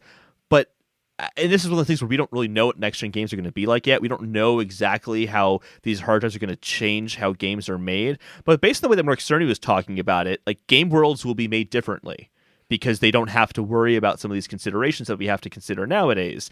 And if that's true and game worlds are made differently, how on earth do you port that to the Switch? I don't. So this is a really strange thing. As we discussed when that statement came out with that PlayStation thing, I don't think we're going to see many design changes until all across game. I think it's going to be several years before we see anything that's across all consoles designed differently. That's not Sony first party because of those challenges. They did the 2K games, BioShock. They did BioShock 1 and 2, and Infinite are coming. Dark Souls Remastered on Switch, that was done by them. Outer Worlds was done by them. The Witcher 3 was done by Saber Interactive, which just got bought by THQ Nordic. Yep. So don't expect to be left behind if you're just a Switch owner, a lowly Switch owner. You don't have anything else. Yeah, still not clear to me how, but if he says he's got projects lined up, I hope it's Resident Evil 7 cloud version, and you fucking have to go, no! That wouldn't make any sense from them, but okay. Well, you don't know. They would do a cloud version. Next up, third-party quest log. I'm Jon Snow. I know nothing. There's a rumor that Resident Evil 8 is to debut in 2021 and will be completely first person, says Chris Carter from Destructoid. This is kind of a long Twitter thing that I want to read through in its entirety, and then we can discuss it. But it's a Twitter user, Aesthetic Gamer, who has released many Resident Evil leaks recently and also has the following to say. This is him on Twitter. Okay, so the little game is done. This will be breaking this month with more details later, not by myself, but I've needed to clear some stuff up. Resident Evil 2021 is Resident Evil 8, but it wasn't always RE8. During most of its development, it existed as Revelations 3. The reason I said RE8 was years away earlier this year and is last year, and RE8 was in development, and that one is years away. But Capcom didn't want a huge gap between RE7 and RE8, so that title got pushed to the side for now, and internal testing and such was super positive on Revelations 3. Revelations 3 was received a lot better by testers internally, etc., than they expected, so that game's been given an additional year in the oven to convert itself to RE8. The Ambassador leaks about werewolves and Ethan in a snowy village are 100% true, but they're outdated info. The game has been going through some huge changes to make it more like a mainline title, big changes to the story, characters, etc., so specifically what you've heard may not be fully true in the final, but a number of elements remain. So as I've said, it's a cross-gen game. Should be revealed within the next few months. It is first person, and many purists are going to hate it because it's taking some serious departures in the story/enemies and the like. Hallucinations, occultism, and insanity, and not being able to trust others are huge thematics of the game. The rest I'll leave to be revealed later this month, but the game I am incredibly excited about, and I suggest those weary should be open-minded. Those who played the game near finished as Revelations 3 think it's terrific. It'll probably be a high-quality game. And then for one clarification, I do not know precisely when the game will be revealed. I do know that the original ideas was it to be revealed at this E3, but of course that's not happening now. The later this month commitment is something different than an official announcement. A lot of things, culmination of a few different rumors that we've heard in the past. Mm-hmm. What are your thoughts on this? That it's starting as Revelations 3 and then turning into RE8. If I were to put on my Holden hat, I would say this wasn't planned to be RE8 from the beginning, and they're converting something else to it. There's no way it's going to be good. What are your actual thoughts? I never played a Revelations game, so I don't know what those are like. I know they're more third-person oriented, and they tend to harken back to survival horror as opposed to kind of more action-oriented. They were also originally released much about Revelations. The second one was. The first one was just a 3DS game, actually. Oh, gotcha. Yeah, it was a 3DS game. And the second one, it was it was episodic. But that wasn't taken very well by people, so I'm assuming that they didn't plan to do that anyway. There's a little part of me that kind of goes, it wasn't intended to be RE8, so does it deserve that nomenclature to have the 8 at the end and say this is a new entry? A little bit, yeah. I'm mostly interested in the fact that they're returning to first person, that they seem to be sticking with that. Yeah. And it's interesting to me because I loved RE7, nothing against RE7 at all. I feel like people now have this image of third-person Resident Evil and this excitement about third-person Resident Evil because of 2 and 3, especially 2. It's a point where I think we even agreed on this earlier that we would both rather see a third person. We really liked seeing Leon walking around. And that the character of Leon sticks out more than Ethan. I forgot the guy's name was even Ethan in Resident Evil 7 because I just didn't think of it as I thought of it. Think about it I thought of it as me, and I was like, because of course I played it in VR and first person. That's the idea is to make it feel like it's more immersive and it's you. But I like it. I like that it's both. I like that we can have both. That we can have really cool third person advancements and ones from the past that a lot of people haven't played but now can experience again. And I love that we have the first person ones that are new and doing something different completely from the rest of the series. I like that we can have both at the same time. Porque no las dos. I'm also interested in the ambassador leaks about werewolves and Ethan and his snowy village are 100% true, but they're outdated info. Does that mean that that is going to be in what will now probably be RE9, the one that was originally RE8 and is no longer RE8 because Rev 3 is now RE8? There's a lot going on there. I read that all as, and we I think we we talked about a story at the time. We reported on it. I read that all as like that all was existing at one time, and when I leaked it, it was true, but now that's all been scrapped, and they're redesigning the game instead. That's how I read cool it. with not having the... Yeah, I'm not... The werewolves thing was always kind of strange to me because, I don't have a lot of experience with Resident Evil, but that doesn't seem very Resident Evil to me to have werewolves. There has to be... There has to be zombies. There has to be dogs. There has to be some kind of plant-based monster. And there has to be some kind of big, giant, fleshy amalgamation of disgust. That's Resident Evil. Yep. If they were to have another, like, chases you around kind of nemesis, like, I'm going to say Mr. X because he's the better version. Mr. X-like character. I guess a werewolf would be kind of cool, but does that feel Resident Evil to me? I don't know. I'm curious... I just to see this game, honestly. Yeah. I like Resident Evil now. I would consider myself a Resident Evil fan, even though I haven't played most of the games in the series. I've kind of played just the most recent ones. But I'm curious. I want to see what they're doing. 1, 2, 3, and 7. That's more than half the games, Holden. Half the mainline. No, I never beat one. Remember? Yeah, but we both played it. So I heard from you, and therefore we both played everything. it. And didn't you? I watched the ending on YouTube, or watched whatever I didn't play. On I YouTube. did. Yeah, I watched the ending about YouTube. Yeah, we played it. So I don't know. I have a lot of questions still. I feel like for this like big kind of leak on the game, I don't think it really says that much. He even says in here, like, I didn't want to talk about it myself because it's going to be revealed at the end of the month. Oh, but I don't really know if it's going to be revealed at the end of the month at all because they're going to do it at E3. Like, there's just some weird things in this. But obviously, I think that timeline makes sense of it coming out next year, considering how long it's been since RE7. I don't think the people who made RE2 and RE3 made RE7. I'm pretty sure that those are different teams. So I think this is feasible. RE2 and I just RE3 want to see the game. are Want to see what different it's like teams as well. Yeah. Yeah. So yeah, I'm just curious if we'll hear anything this month or not. I have a lot of questions. Who knows? A lot of questions. If we do, he was right. If we don't, he'll be like, oh, well, I said it was like they were going to come to E3, so. Moving on, we also have a report, no online E3 2020 digital event. The ESA has failed to pull it together, says Chandler Wood at PlayStation Lifestyle. This hasn't been officially confirmed, but I've seen several articles about it over the last 5 days.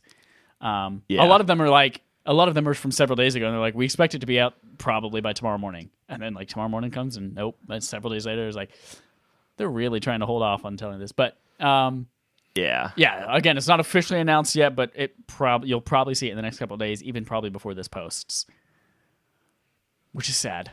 But it is sad. And in lieu of all of that, which we'll get to in a second, is a lot of other people doing their own shit.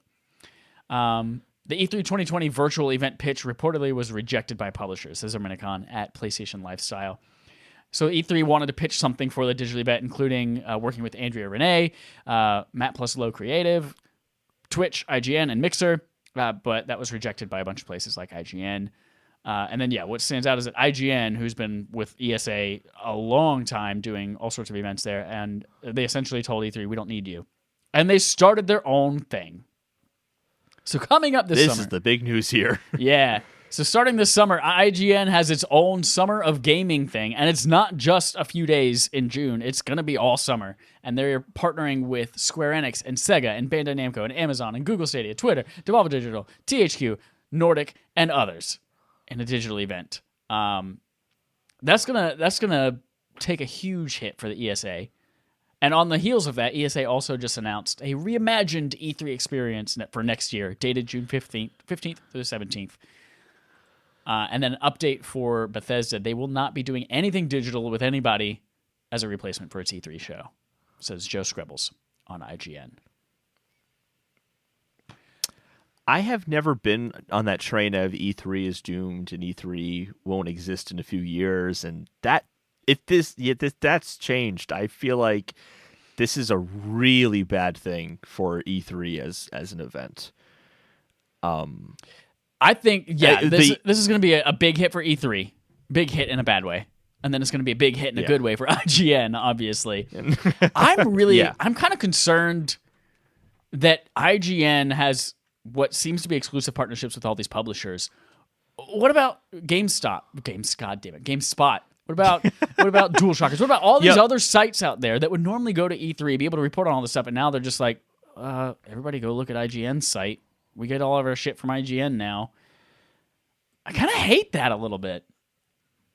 I can see where that's coming from, and then I mean, that's not to get too political here, but think about it like presidential debates. It's always like CNN is hosting this presidential debate. If you want to watch that presidential debate, you have to go to CNN for it. Mm-hmm. You can't go to ABC, you can't go to NBC or those others. But eventually, like, ABC will get their own debate. And I think that this could set a precedent for GameSpot to say, hey, we'll just say in this case, hey, Sony, I saw that we saw that this event with IGN went really, really well. It was able to reach a lot of people. Do you want to do something with us for that? And then maybe this kind of sets a precedent that other outlets can start doing the same kind of thing. That'd be a good outcome. But if it does turn out where like IGN has this grapple hold on this kind of event, I agree. Absolutely. That's not great because they have this immediate access to that information and we can report exclusives throughout the summer. Right. Throughout the whole Not just summer. in like a week. And that includes not just information, but hands-on demos and all this kind of stuff that they're doing at IGN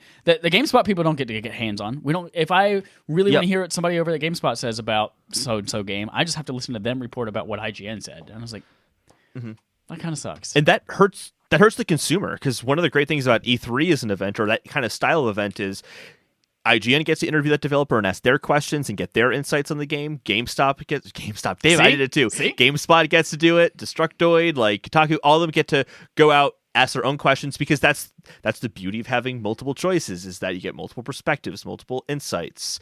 Someone who's a super fan of Final Fantasy VII might not work at IGN, although that's probably unlikely. They might have someone who's a specific authority at one outlet that's not at another outlet, but that other outlet has the exclusive to Square or to Sega or Bandai Namco in this case. That could kind of hurt us as consumers and us as just wanting to be informed on all these subjects. Yep. Yeah.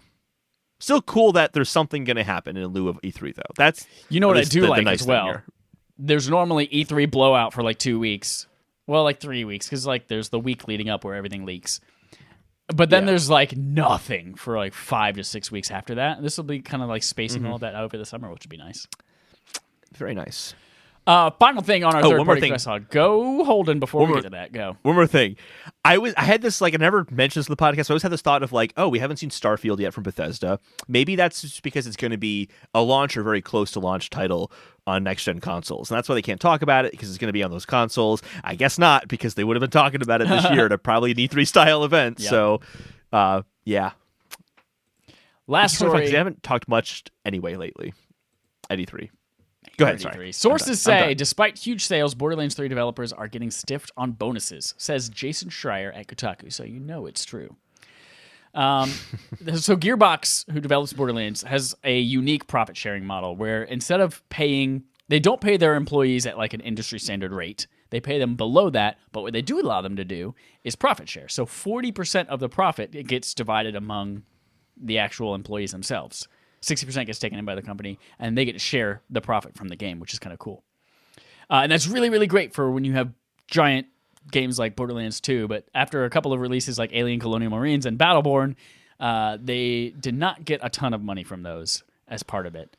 They were looking forward to Borderlands 3 last year, and it did really, really well. But Randy Pitchford, the CEO of Gearbox, broke the news to employees that the bonus checks would be significantly lower than they hoped. This seems to be the result of the company growth, inflated game budget due to switching engines mid-development. They went from Unreal 3 to Unreal 4 in the middle of it and caused a lot of costs. And then contracts with 2K mandating Gearbox only receive royalties once the budget had been paid off. So that sucks for a lot of people. There were other things in the story that, like, when Borderlands 2 finished, people were literally buying houses with the profits that they got, the profit sharing that they got from this. And they were expecting something kind of similar to this, like numbers in the in the 6 figures. And it looks like that's not going to happen for these people. Yeah. So, what are your thoughts first on this? Because I talked a lot. I feel like I've talked a lot more than you. I think this is just the risk that comes with that type of profit sharing model, and it's Yep. They had to expand to make a bigger game, and they did. They made a bigger, better game, which is really cool. But that's what comes with it. We'll talk about this once again. Randy Pitchford should not be allowed to talk to anything public facing. His response to it was like he literally said, "Well, if you don't like the way it works, you can quit." Like, as the CEO of the company, it's true, but you don't say that. Right. Someone, there should be a PR person with a taser next to him. He has like the electrical suit like attached to him, like wires that feed like under like the back room. Like a dog collar, like, little buzzer just zipping. Just give him dog just collar, the shop absolutely. collar. Yeah. It's really cool when that works out in your favor, and then when it doesn't, because you guys had to spend a lot more to make this game. It kind of is just like that's the risk you take when you sign up for this. It sucks that you didn't get what you were expecting, especially if you like proactively spent some money hoping to get that much, and that you thought you were going to get that much. Yeah. But it's a risky take. It is a risky take. So this is what I agree. Like, I think this isn't as much. We've heard a lot of stories in the past year of bad management practices and things like that. I think this is a good practice to do the profit share, but like you said, like it comes with this consequence, and it's not so much that like a manager was like, "Fuck you," like I'm taking the money. It was just more that it just didn't work out. I tried to look into what Take-Two Games, who is the kind of parent company to all this, what their kind of quarterly profits were saying, what they were saying during their earnings call. I couldn't find Q3, but I did find Q2, which was like a few weeks after Borderlands 3 came out. And at that time, they were saying that the game had exceeded their expectations. I don't know how that played out afterwards. Did it like exceed their expectations, like Animal Crossing super well in like the first week and then dropped off 81%, like, and that could impact here? I can totally understand that, but I don't have like the information to know if that's true or not. I think the other important thing to know here, I've heard this get mentioned, that they make less money than the industry average. I've lived in Plano, Texas, which is the next town over from Frisco, Texas. So I know Frisco, Texas. I've worked in Frisco, Texas. And let me tell you, it's really cheap to live there. It's a really nice neighborhood, great neighborhoods, and it is definitely a very, very affordable place to live. I'll put it this way. When I moved from working in Frisco, Texas, and I moved to Providence, I got a 50% increase in pay because of the differences in cost of living. Whoa.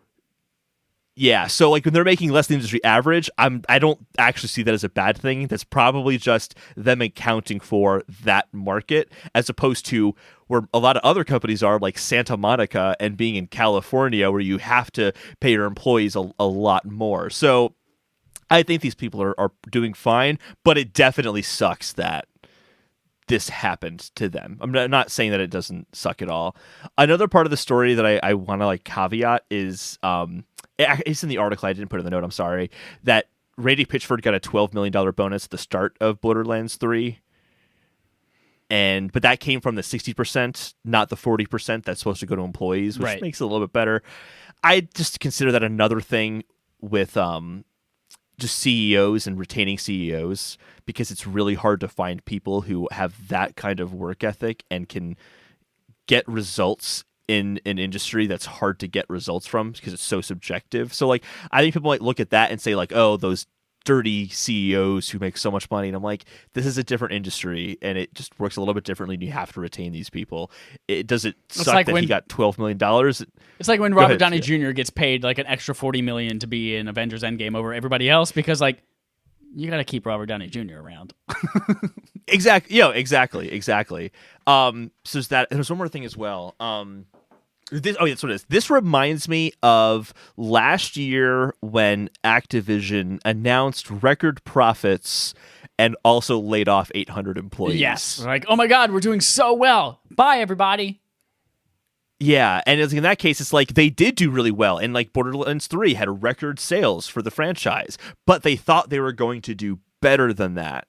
So if you thought you were going to get 100 on a test, but you got a 90, 90 is a great score, but you were expecting that 100, and that's going to change how you react. Yep.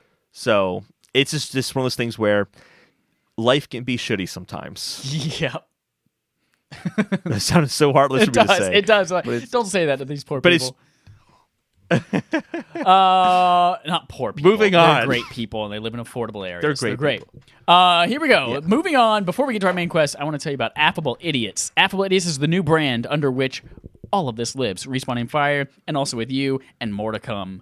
By the way, if you are interested in any of it, and also with you, we played a really fun game today. You're going to see a version of that game today in this. Get ready. There are a couple ways you can support us and the rest of our brand. One, we need YouTube subscriptions. We need to get 100 on each channel in order to reserve youtube.com/whatever the fuck. And we're like at, I think, 18, right now on this one. We're like at 9 on it also with you. So even if you don't, I know there are a lot more of you who listen to this. I see the numbers. If you don't give a fuck, just do this for me. Just go out there. Go to YouTube. Just go youtube.com and then search for us, because you can't go to /whatever you want. And just be like, or go to the description right now, right here underneath, where my finger's stroking it. Go there. There's links to all of them. Just go click, and then click subscribe, and turn off notifications if you don't fucking want notifications. Just give us the subscription. That's all we want. I'm not above pandering. Here we go. We also have a Patreon, patreon.com/respawnNameFire. You can go there once a month. You can get a really dope Animal Crossing wallpaper for this month. Really, really so good. Good. That one. I love it. Get it for all your devices. It's beautiful. You can play game night with us. So artistic. There was the you could bury things in the sand with me. And Animal Crossing, you won't be able to from here on out, because you know my opinion now about Animal Crossing. And you can also, what else do we do? Barf. You can influence Barf. Speaking of, this month we're playing Super Mario World 2. Super Mario World 2, Yoshi's Island. Play that along with us in April. Send us your thoughts on it. If you've ever played it, if you've ever heard Baby Mario go, "Ooh-ah, ooh-ah, ooh-ah," while the numbers count down, tell us how you feel. I feel like there's an opinion there already. What? Let's move on to our main quest. Speaking of Super Mario All-Stars 2 might be happening, Holden. Sources say Nintendo Switch 2020 lineup is dominated by Mario games old and new. This is from Tom Phillips at Eurogamer. Just last week, I was saying, man, they're relying on third-party support. I don't know if we're going to see anything first-party worthwhile, or it's going to be long down the road. Turns out, maybe. For Mario's 35th anniversary, Nintendo allegedly plans to release remastered versions of the following 3D Mario games: Super Mario 64, Super Mario Sunshine, and at least Super Mario Galaxy 1. Maybe 2. There will also be a new Paper Mario game, which has been rumored for a little bit, that will release later this year. And Super Mario 3D World from the Wii U will be released as a separate title with new levels. So, Holden, a couple of questions we got here. 1, what are you most excited for? 2, do you think it's going to be a bundle akin to the old generation Super Mario All-Stars? You think they're going to be released as individual games? And then, is this enough to compete against next-gen consoles? So, before we get to that, I just want to... You mentioned what you said last week. I also feel like I need to call back to what I said last week. Man, that conversation just didn't age well already. Nope. After 1 week. Because I was thinking, Zelda, they need something big. Zelda would make sense. It's been, 3.5 years. If it did release at the end of this year, the timeline would make sense. And, that would make sense. And then I'm like, it's Mario's 35th anniversary. Next year is Zelda's 35th anniversary. That's when Breath of the Wild's coming out. It's not coming out this year. And I didn't even put that together. So, but going to this, which game am I most excited for? Here's the thing. I'm not I don't think Mario 64 is a bad game, but I'm probably least excited about that one. I don't know, not my favorite Mario 3D game. But Super Mario Sunshine, I loved my GameCube as a kid, and I never beat Super Mario Sunshine, and I would love to go back to that and play Super Mario Sunshine. But I've also never played Galaxy 1 or 2. That's what I'm excited about. Super pumped. I'm excited about for all those trashy, stupid, poopy people who didn't pick up Mario Galaxy despite having a Wii. Never played Mario Galaxy, which is maybe the best Mario, or Galaxy 2, both of them. They're both the best 3D Marios. Odyssey was great, but I don't think it's a Galaxy. I'm excited for everyone to finally play those. There's so many people out there I know who I don't get it. I don't get it. You're one of them. I'm pretty sure Dallas and Matt also haven't done it. I'm pretty sure, I don't know, my dad didn't. They have a Wii at home. They played Wii Fit for a little bit. But yeah, I'm excited for people to play Galaxy for sure. Super Mario 64, I'm definitely going to go back to and play a couple of things, but I won't beat it. I never played Sunshine just because I never had a GameCube. So I'm excited to try that. I don't know if I'll beat it, but I'm also very excited for a new Paper Mario game because I fucking love Super Mario RPG. I've beat that game like 10 times in my life. And to go back, the rumors about this game is that it's going to be more like the original Paper Mario, which was a sequel to Super Mario RPG. I would love to see something like that. And the Super Mario 3D World here's good, but I mean, I have cat suits in it, so whatever. So I'm very excited for Super Mario 3D World. Super Mario 3D Land is one of my favorite Mario games, like hands down. It's for the first Mario game I really like devoured, and I got everything. I got all the star coins. I got top of the flagpole. Mario and Luigi. Yep, for every level, and then I beat that final mystery level that's super hard but so satisfying. That game was great, so good that I never beat Super Mario 3D World, but I'm like, I could go back and do that and kind of feel like I'm playing 3D Land again, and that kind of style of Mario game that's only been done those 2 times. So I'm excited for that. I'm excited for that one as well. Chad, do you think they're going to be a bundle though, or individual games? Ooh, here's the thing. I can't see a bundle happening. I can't see a bundle happening. They can make so much money by selling these $30-$40 a piece. Hell, we saw from what Captain Toad was. I think that was $40, wasn't it? Yeah, it was. But Tropical Freeze was $60, and it was the same game with just Funky Kong in it. Like, they could make so much money selling these individually, and people would buy it. But those were Wii U games. People would fuck it. But especially if they weren't just up-resed versions, if they had done some kind of remake type thing for Sunshine or 64, Galaxy they could probably just put out as is, and with just up-res graphics, and people would still pay it. But yeah, I don't think they can release this as a 3D collection because those games are so massive and has so much potential to make money.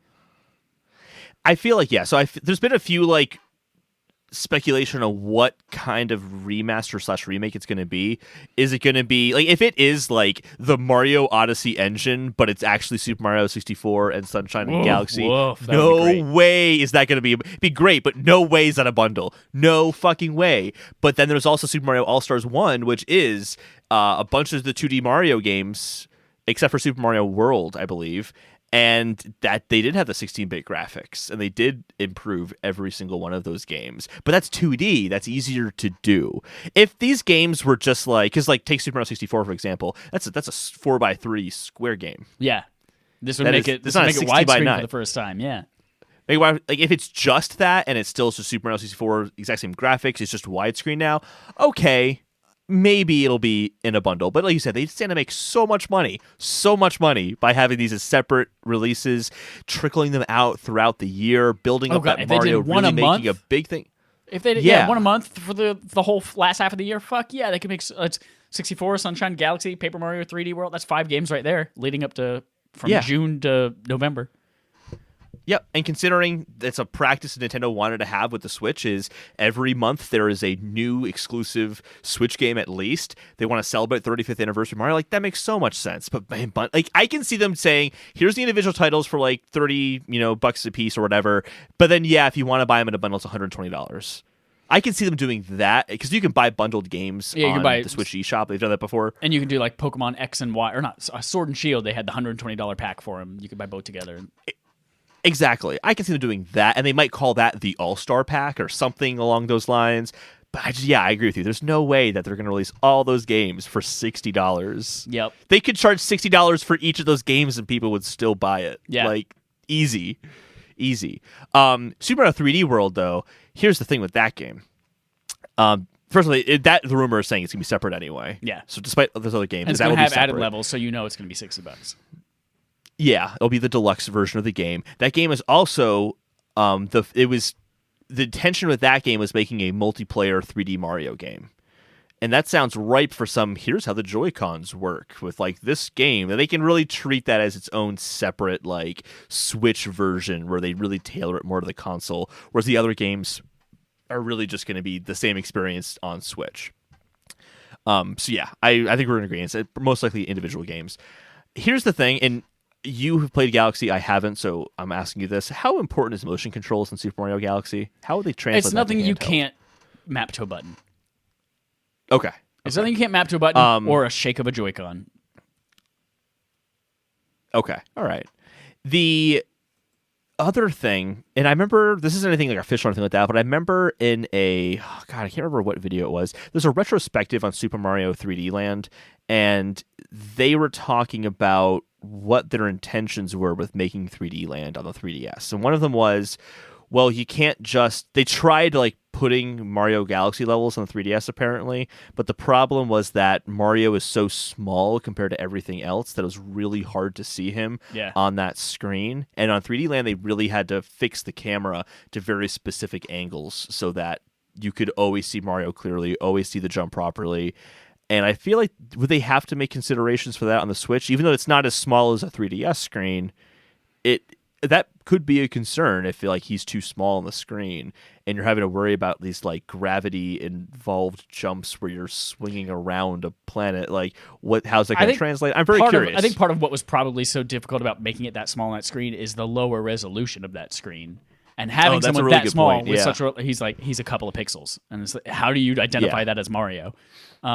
Yeah, and I think it'd be totally fine on the massive screen that is the Switch for a portable system. Okay.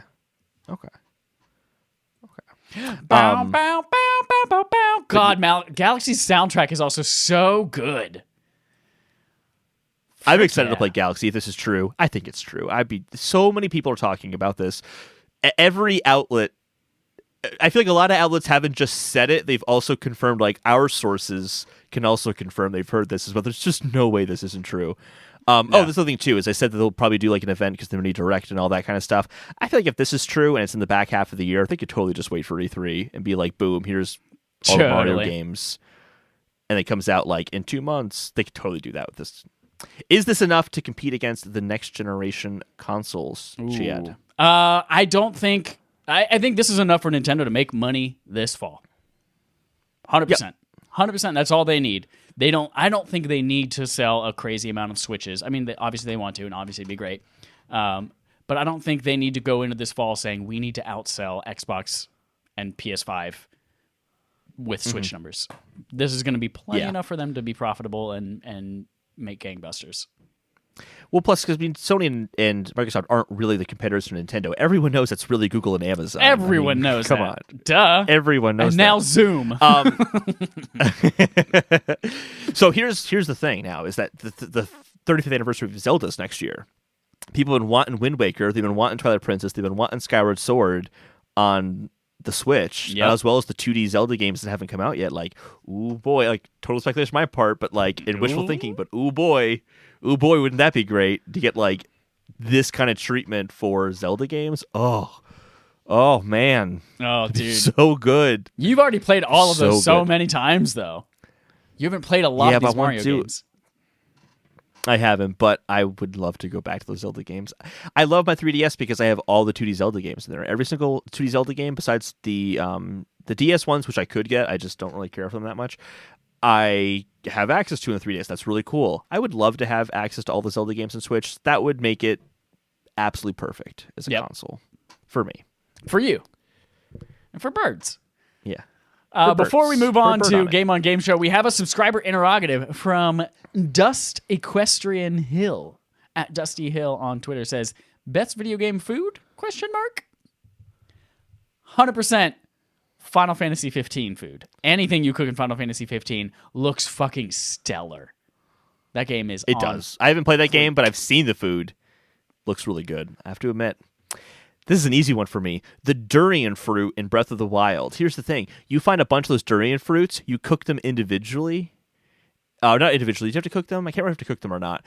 But they refill all of your hearts, and then... Oh, yeah, you have to cook them. They refill all your hearts and then give you extra hearts with just one fruit. You don't have to like make this crazy concoction and put a bunch of stuff in the pan. You just cook that one fruit once, and it like gives you extra hearts and fills your health, even if you have half a heart left. Hell yeah. That's the best. That's a... You ever heard of superfood? That's the most superfood I've ever heard in my entire life. Move aside spinach and functional avocados. food. I went for like, damn, that food looks delicious. I can't wait to eat that. You're like, man, that thing's gonna fill me up. Yep. Nice. All right.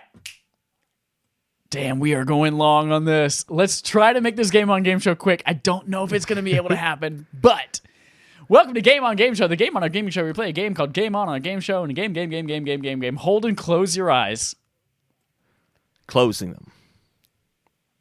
The year is 2022. The world has gone to shit. All of our military forces are gone. Either dead, yes, depleted. I'm so excited right now. Or they're already out on missions. All that's left are 6 video game characters that have been transported to the United States by some classic reverse Jumanji situation where they came into the real world. And they're all that's left for us to draft into these military procedures. Hold on, we have 3 scenarios. I've condensed it to only 6 characters, 2 per scenario, to try to save time. You can open your eyes now. I got to imagine this still. Okay. Our first scenario, we have to send 2 characters, still TBD, to rescue President Culkin's kidnapped daughter. Yes, in 2022, Macaulay Culkin is president.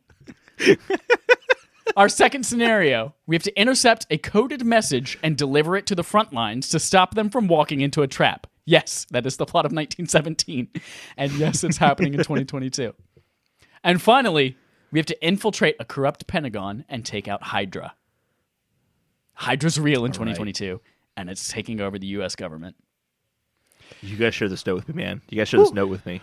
I am about to share this note with you as we reveal the 6 video game characters that have been Jumanji'd into the world. Hold on, I'm sending you this message right now. I cannot freaking wait. We played this earlier today on AAWI with, it was Infinite Frontier Edition, so it's all about exploring space. I can't freaking wait. All right, Holden. We also did Uneffable Idiots twice, and man, Little Sebastian was maybe the most passionate arguments ever made in a podcast. That was heated. All right, for those of you watching at home, I'm going to reveal these on the screen. We have, first up, Otacon from Metal Gear Solid. We have the Green Jinjo from Banjo-Kazooie. Kiddy Kong from Donkey Kong Country 3. That's the baby Kong that's also really big and very strong. We have Captain Toad. We have a zombie dog from Resident Evil 2. And Terry Crews from Crackdown 3. These are the 6 people left in the United States that can fight for freedom by rescuing President Culkin's kidnapped daughter, intercepting a coded message and delivering it to the front lines to stop them from walking into a trap, and infiltrating a corrupt Pentagon to take out Hydra. Holden, where do we start? I have 2 thoughts off the top of my head. One, zombie dog. That might be good for the intercepting the coded message. Because it's a dog. It's a zombie dog, by the way, that's going to fuck everybody up. Good and bad. Fuck everyone up. But that message will be got. That message will be so got. You think you can train a zombie dog to bring you the message or get to the right place? Would you trust the zombie dog to rescue a kidnapped daughter? Good point. Yeah. And then the Pentagon, you don't really, I mean, you got to be careful when infiltrating Pentagon because Hydra's in there, but there's also important things that have got fucked up. Nuclear, like, attacks gone awry over the entire world. It can be dangerous. I'm gonna put a wrench. Jesus, Michael Christ, turn down. I'm gonna put a wrench into that and say, if we need to infiltrate the Pentagon and take out Hydra, if there were any kind of casualties that like we could afford for something to go haywire and just absolutely fuck shit up, it's the zombie dog. Even acting as a distraction while somebody else more capable goes and does whatever we need them to do. I feel like zombie dog would be great in the Pentagon. That and zombie it's dog not as, it doesn't require as as much finesse. And you saw 1917. I did. I don't think it required that much finesse. They were totally good. You saw them running through the trenches and avoiding bullets and being in one shot. Yeah. Yeah, and if you got hit by anything like a bullet or something like that, it's a zombie dog. You're right. Just get back up as long as he doesn't get shot with a shotgun or in the head. Yeah, he's totally fine. totes fine. Here's the thing: is Octagon. That's Otacon. That's what it is. Otacon infiltrate a corrupt Pentagon and take out Hydra. Oh, for sure. Stealth. Especially he has the invisibility suit or the nanotechnology that makes him invisible and shit like that. And he's a good tech genius. Of course he's going to the Pentagon. So I want to just write it in right now. We'll put him in there. Otacon. Yep, he's in it right now. He's taking out Hydra. Green Jinjo. Talk about a helpless piece of shit.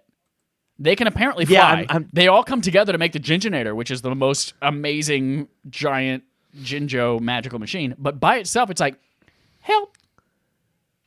He's just standing on a ledge. Can't even fucking jump off of it, walk, avoid anything. What do we do with this kid?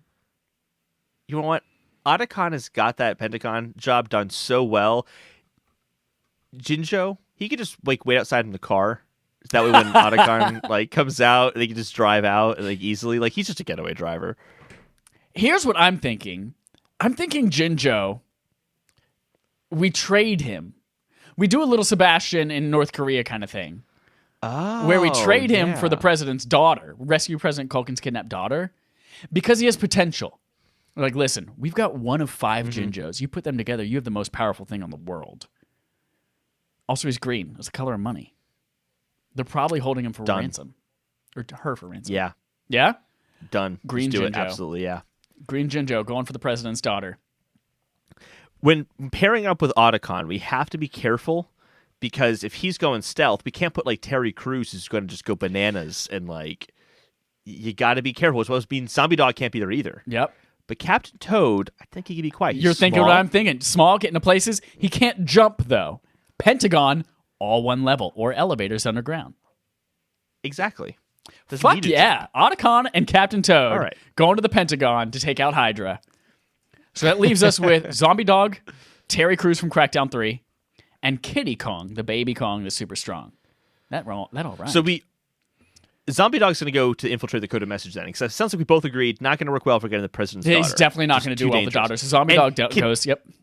Yeah. He also couldn't negotiate to say, hey, take Jinjo. He's just going to fucking kill Jinjo. If we just, you get there, the door to the plane opens up wherever the kidnapped daughter happens to be, and it's just the Zombie Dog with a dead Jinjo in its mouth, guts everywhere.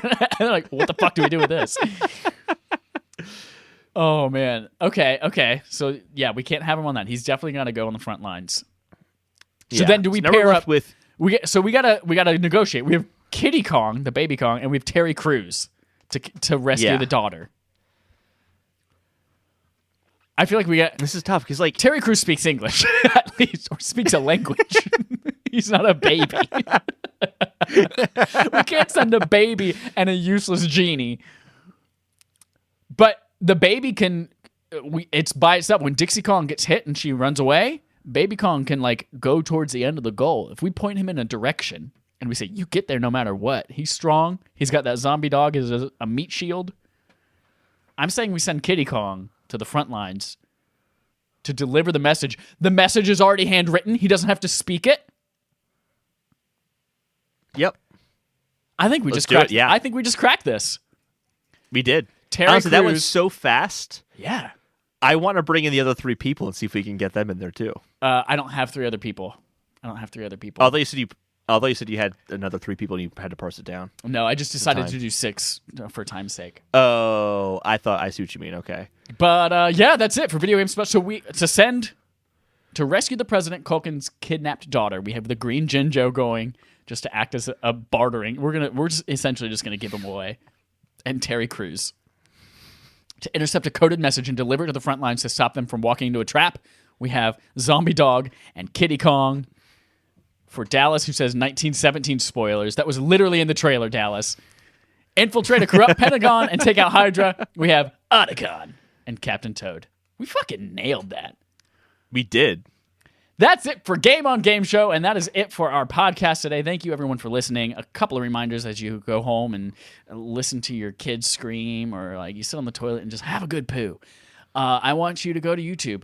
In the description, click all the links. Go subscribe to us on all 3 channels. Please go play Super Mario World 2 Yoshi's Island, even if you're not a Patreon subscriber, because your experience matters, and we want to play with you, and we want you to have the same experience as us. Awesome. And then finally, if you are interested in becoming a Patreon subscriber, go to patreon.com/respawn-name-fire. You get all those wallpapers. I might have just had a stroke. You get all those wallpapers.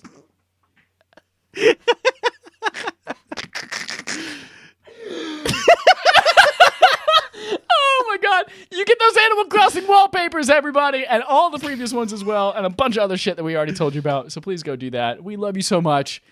Until next week, here's our usual sign off. You want some candy? Get in my truck.